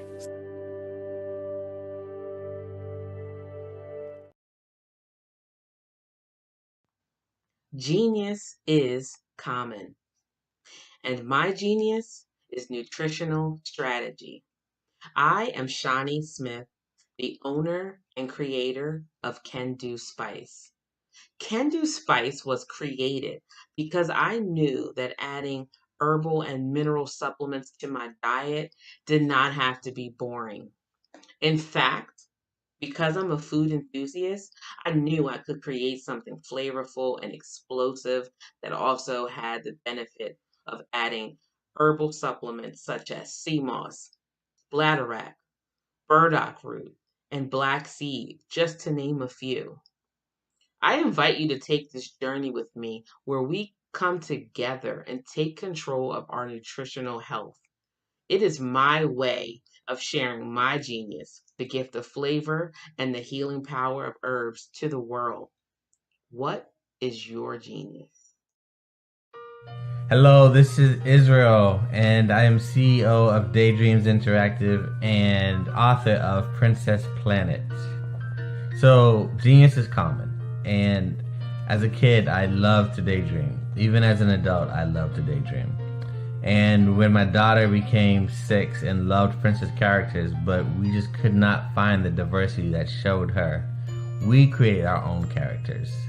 So, for instance, you have Princess Nulu right here. Princess Nulu is from Uganda, and her genius is that she loves to take care of animals. She can actually even listen and hear what they say. And then we have Princess Isabella right here. Princess Isabella, she's from Cuba, and her genius is biochemistry. One day she hopes to eliminate disease. Then we have Princess Nia right here, and Princess Nia is based off of my daughter, and she is she wants to be the greatest dancer alive. So that's her genius. So what's your genius? My genius is my imagination. Genius is common. I'm Ramon Gray, founder of Smart Hustle Magazine and smallbiztechnology.com.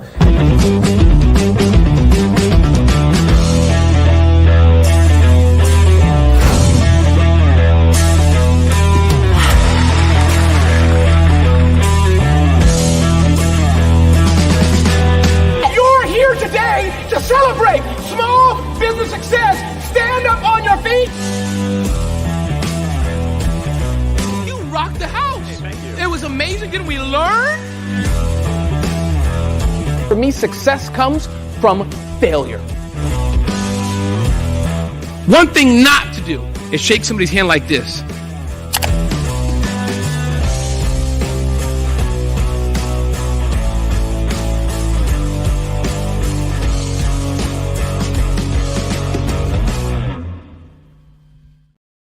Follow the Brand TV broadcast host, Grant McGaw, as he visits with top executives and entrepreneurs to find out their secrets of success with their personal brand. Follow the Brand TV broadcast host as he focuses on brand development to build better relationships, bring value to your business, relationships, and career. You will enjoy listening to each episode that is tailored to speak to you directly. If you're looking for this type of clarity in terms of building your brand, you have tuned into the right station. Each episode will help you to shape a conversation in the 5-star BDM network of 20,000 professionals and become a springboard for your corporate engagement and business opportunities. Each guest will frame their story in the areas of personal branding, business development, career development, financial empowerment, and technology innovation. Grant McGaw explains why he is the CEO and owner of his own professional career. Grant is an accomplished business leader and entrepreneur who wants to give back to individuals to grow their personal brand strategy. Tune in as he weaves his story about new possibilities, while to you exceed expectations. If you love storytelling, this show will make for fun.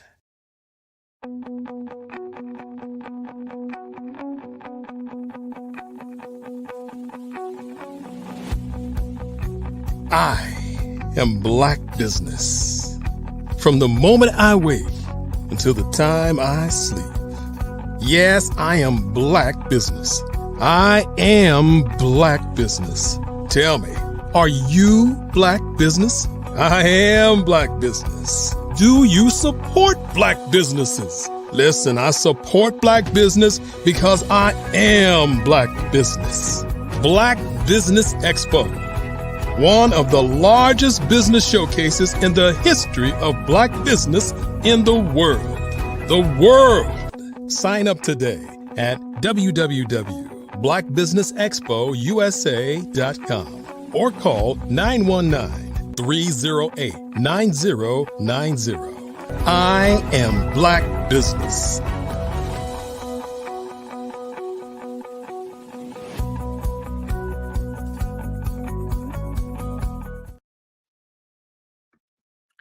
Welcome back. Good evening, everyone, business owners, entrepreneurs, thought leaders, corporations, and welcome to the Black Business Network. My name is Dr. Sade, and I am your business moderator for this evening. And on the Black Business Network, the Black Business Network is a 24-hour business network showcasing Black businesses, entrepreneurs, owners, and thought leaders worldwide. We have speakers from North Carolina, London, Singapore, Africa, Japan, and countries all over the United States. The Black Business Network is a global community sharing its business knowledge to empower, inspire, and educate Black businesses on business. Our first speaker is Giselle Bonds. Giselle Bonds, armed with a BS in advertising and a minor in marketing, brings a wealth of experience to her clients. After contributing her expertise to Fortune 500 companies in customer service, sales, and marketing, she founded Positive Hire. She will be celebrating an impressive 35 years in business in October, with 32 of those years being a brick and mortar. In 2016, she niched down for all things portrait photography to from all things portrait photography to specialize in personal brand photography.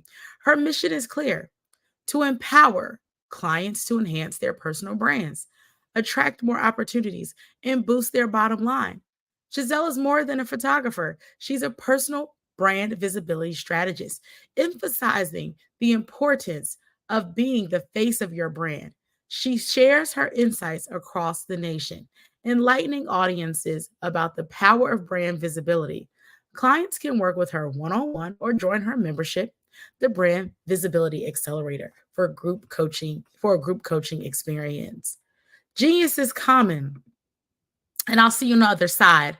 And we are excited to have Giselle Bonds with us today. Hello, Giselle. How are you doing? Greetings from California. Welcome to my photography studio. I could tell you've been hanging out with my biz bestie, Michelle Hayward, the none other, because she's Positive Hire. I'm Positive Images. Welcome to Positive Images, Positive Hire, and we have Positive Images. So, Giselle, tell us a little bit more about how you got started in business. I got started in business because I always wanted to be a photographer. I was that kid in the 4th grade that would take the camera on the field trip. And eventually I understood I wanted to do senior portrait photography rather quickly after leaving college. Awesome. So how did you, transition from this working in marketing to now I want to do photography full time, which turned into a 30-year brick and mortar career? Well, it'll be 35 years in October, girl. To be honest, at the root of it, it was institutional racism. I spent a couple of years working on my career in a corporate environment, and I just could not unsee the things that I saw, including a coworker sitting at my desk dressed like Aunt Jemima on Halloween in blackface. So I decided that I did not want to be that vulnerable, and I wanted to be in control of my destiny. And I learned in corporate that if management changes over you, that your whole career can shift, and just the politics of it, that it's really not always about what you do and how you perform. It's about your network, who has your back. And I thought, I'm out. I can do bad all by myself. I wanted control of my destiny. So you wanted control, so you transitioned. So tell us some of the lessons that you've learned over these 35 years in business, almost 35 years in business, that newer entrepreneurs can benefit from. The number one thing I would say if you're starting out in business is to identify your professional trade associations, whether they be national or global or local. Being able to connect with other people who are committed to the industry that you're in is going to save you time, because you do not want to figure out all the things on your own. So having a mentor in your industry and being in your professional trades associations will help you see the roadmap that other folk have already figured out. We don't have time to take the long way. We need the shortcuts. We need the shortcuts. Awesome. What are some of these other nuggets that you want to share with our entrepreneurs? Well, because I started out in advertising, and so in 2016, I decided to niche down from all things portrait photography to concentrate on personal branding. And that is because that allows me to combine my love of social media with my background in marketing and sales to uniquely serve people. And one thing I know after being in business for this long is being visible is the keys to the kingdom. If people can't see you, they can't pay you. And I say that all the time to my clients, that I need you to stop hiding behind your logos, become the faces of your brands, because people buy from people, not from logos. So staying top of mind in the mind of your ideal client, your consumer, is how you keep the phone ringing, how you keep your appointments filled. And now more than ever, being visible means being visible on digital platforms. And so you can't avoid becoming a content creator. It's mandatory at this point. And having a good foundation and ground game, as I like to call it, which is traditional marketing, where I cut my teeth, knowing how to work a trade show, knowing how to buy a list of physical addresses to do email marketing, knowing how to work a chamber mixer. I consider that ground games. The skills that I've learned in the last 6 or 7 years are more digital based, like email marketing and leveraging social media. Is the combining of the two, the air game and the ground game, that you need to remain relevant. Okay, let's talk a little bit more about that. Break that down. What exactly is air game and what exactly is ground game? And then we can talk about combining the two. So as I just said, the ground game, I consider the strategies I learned traditionally coming up in my business, like getting in the trenches and kissing babies at a trade show, learning how to do direct marketing, physical marketing with physical mailings with stamps and postage, telephones. Those are the sorts of things I consider ground like networking in person.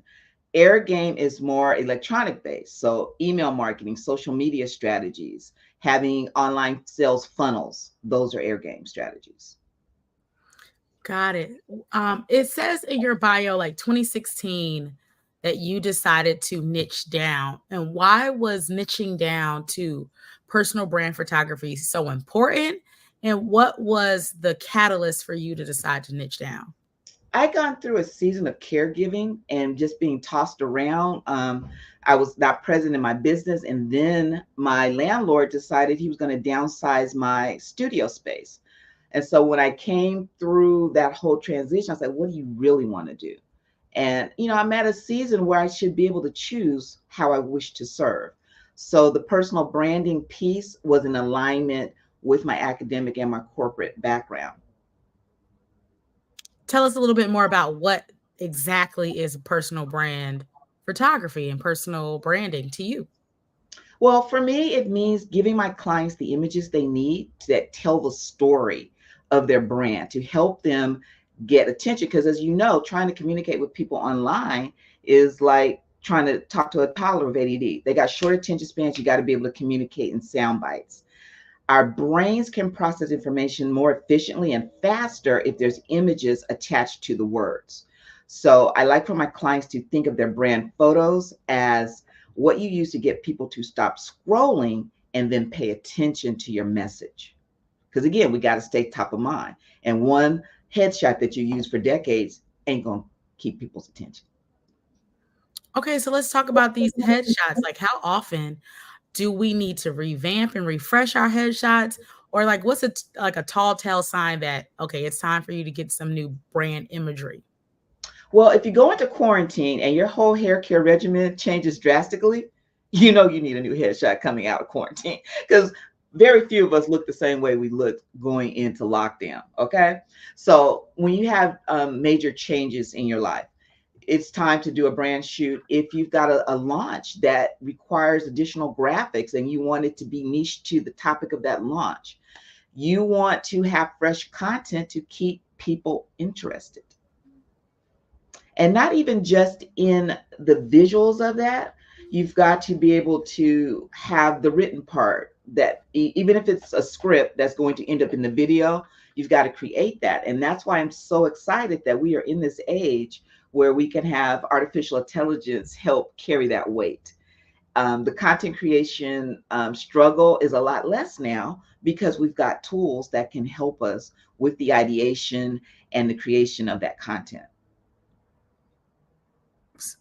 Let's dig into a little bit of that, this onset of artificial intelligence. And we see a lot of people with AI photography. Is that going to suffice? Is that good? Is that good enough for our images, or do we still need real people images? And how do you feel about that? At this point, I'm going to say you need to have some real photography in there. I can't speak till tomorrow because these tools are getting better and better and better and better. So there may come a point where you won't be able to tell the difference, but right now you can tell the difference. For sure, you can tell the difference.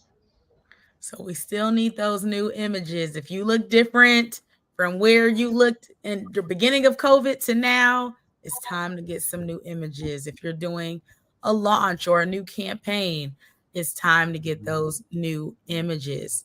So tell us about you also have not only just doing the brand photography, but there's a level of brand education that goes with the photography because a lot of people they may get photos or headshots, but they don't know how to use them. So tell us some ways of how we can use the photography that we get when we work with someone like you.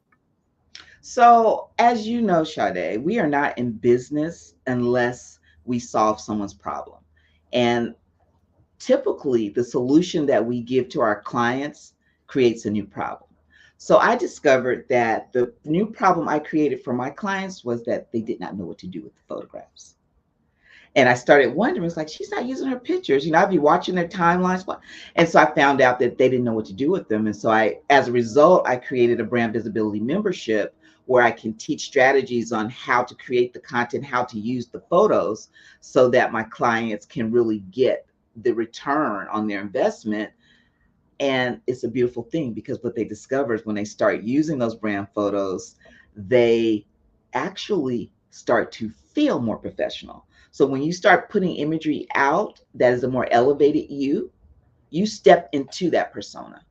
And so it is a confidence boost as well as it's building trust and authority with your audience because they see you as that elevated persona as well. Awesome. Let's talk about that. What are some ways that we can elevate our expertise and authority in the marketplace? Well, we all need to make sure that we are positioning ourselves as experts. And for that, you need thought leadership content that explains how you uniquely approach that.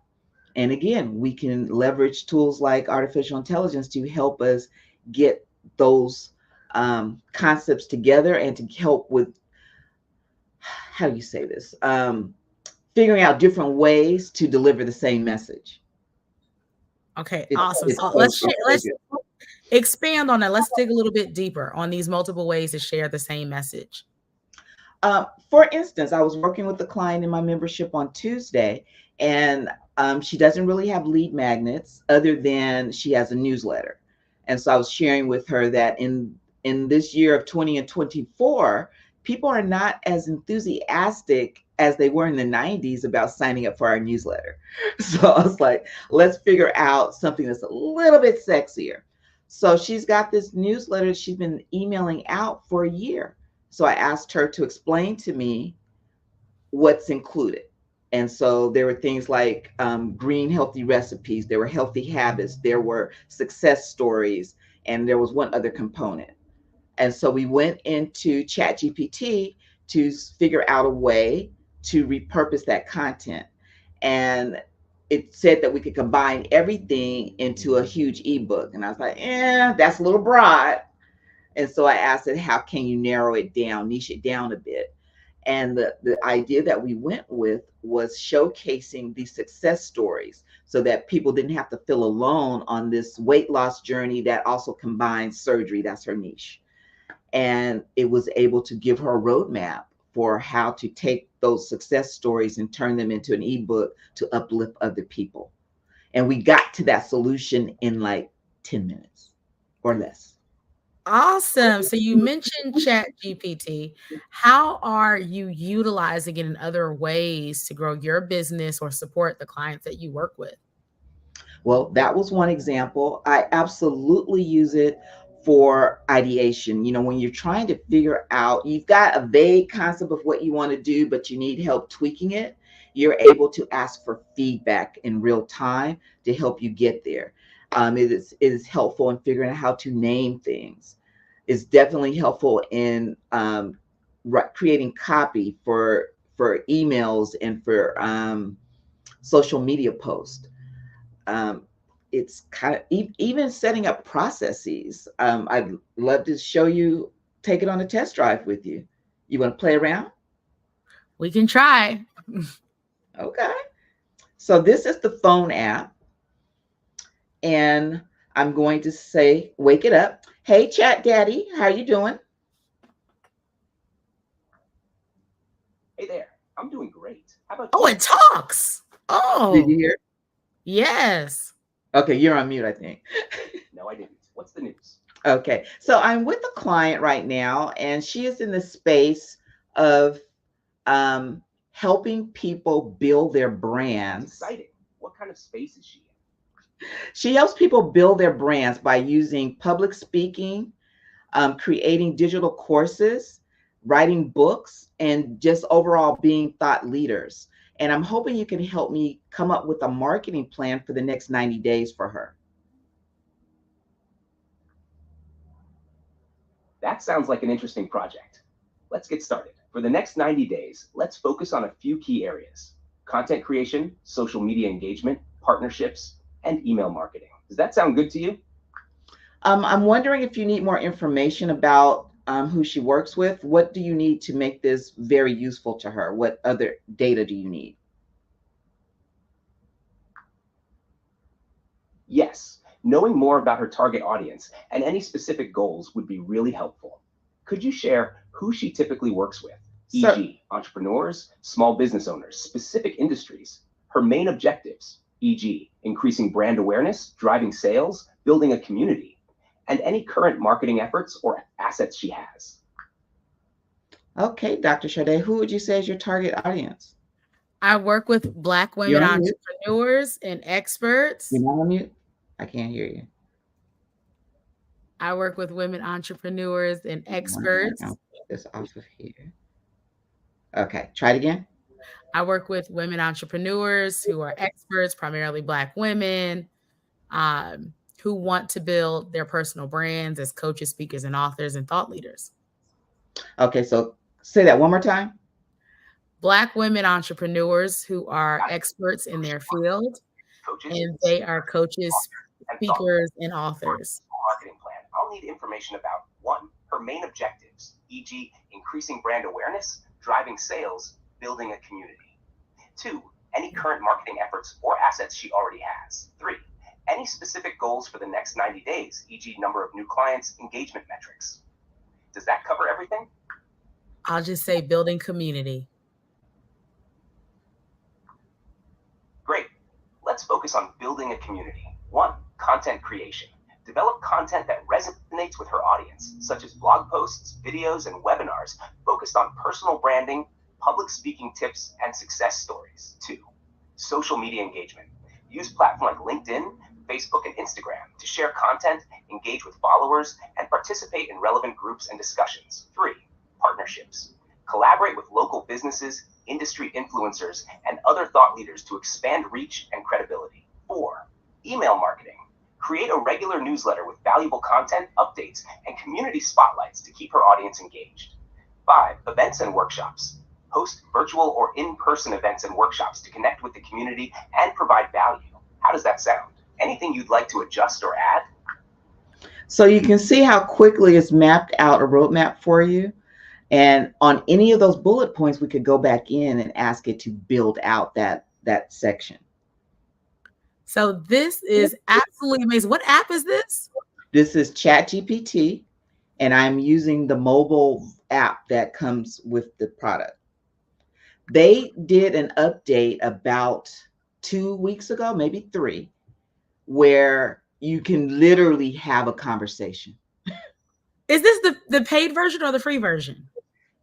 Believe it. Okay, so this version is called ChatGPT 4.0. The letter O, not the number. And the O stands for Omni. They did something interesting. They made ChatGPT 4.0 available for free. Oh, I need to download this. So if you use the if you already have a subscription, you would still want the paid version because there's no limitations. With the free version, they may tell you that you need to rest for a while. They may, tell you can't use it right now and knock you back down to 3.5. And it may be a little slower. So there's still advantages of having the paid version, but you can play around with ChatGPT 4.0 even in the free account right now. It suggests that they're about to roll out ChatGPT 5 on the paid side. That's the other difference. Is if you're on the paid version of 4.0, you will not be, your prompts will not be used to train the AI. If you're on the free 4.0, you're training the AI with your data. Oh, this is awesome. We want to say we definitely want more information about how to stay connected to you. Well, I am Hey Ms. Bonds, Ms. with a Z everywhere, HeyMzBonds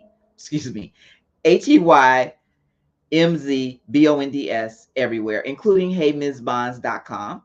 And you can find me on socials that way, or you can go to HeyMsBonds.com and hit the how can I be of assistance button, and I'll get right back to you. Well, thank you, Giselle Bonds. Genius is common, and I'll see you on the other side. Okay, that was awesome. We're back. The Black Business Expo. The Black Business Expo's mission is to raise funds for high school seniors going to college or K-12 entrepreneurs. The Expo is a fundraiser for students. You may go to blackbusinessexpousa.com to donate to the scholarship fund or use Cash App. And you can say $BBXUSA. Our goal is to give laptops and up to $5,000 to 10 students. Students can register online at blackbusinessexpousa.com. Every dollar counts. So we want to remind you to donate to the scholarship fund.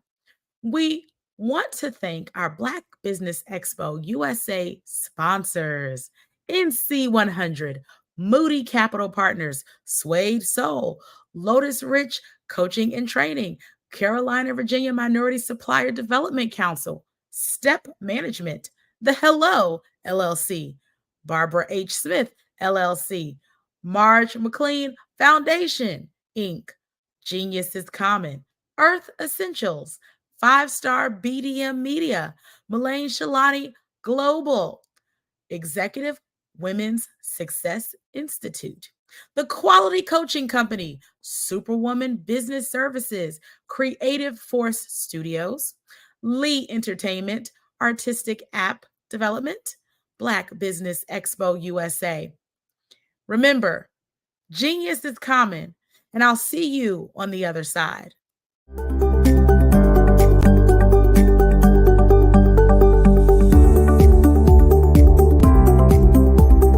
My name is Katie Bennett, and I own Lexicon Presents Publishing.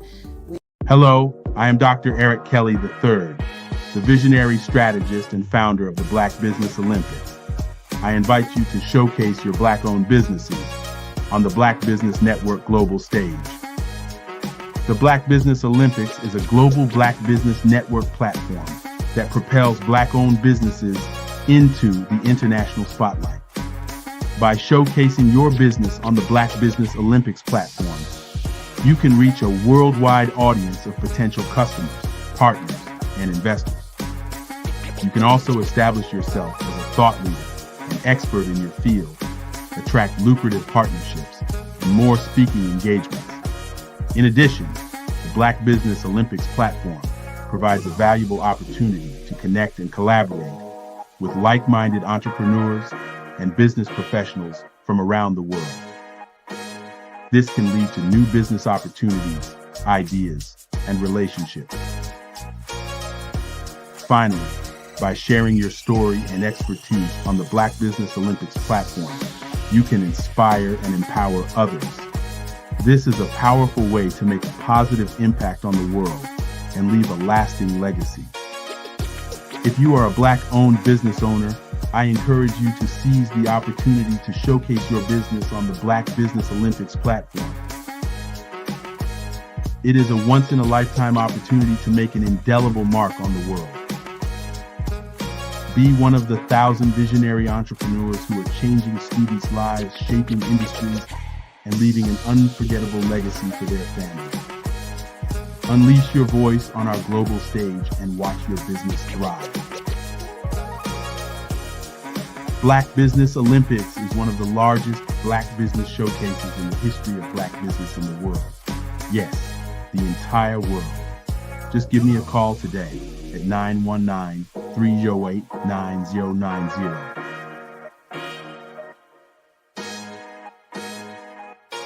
Artist to me is a creative expression of something from nothing. You know, it explodes onto the canvas, or it explodes on in my work. One of the things that I try to do more than anything is I try to just give the lines and the movements and emotions and expressions into to what I do. Art really means to me a chance to express how I feel deep down inside. Most of my art begins as a thought that I might have, you know, whether it's sports, whether it's history, whether it's a woman or a man. It pretty much starts as an idea of thought before I get into the actual image of what I'm going to draw. I do a lot of historical pieces. I was a history minor in college, and I love to do history pieces. And a lot of times I'm thinking about history, and then I try to make that history impact you as you look at it. That's one of the reasons I do pictures so large. People ask me, why do I do pictures so big? And I tell them, I want the piece to impact them as they're looking at it. To kind of dominate them, dominate their space. And most of my pieces I try to do off page. I don't try to do anything that's going to be in those four corners or in a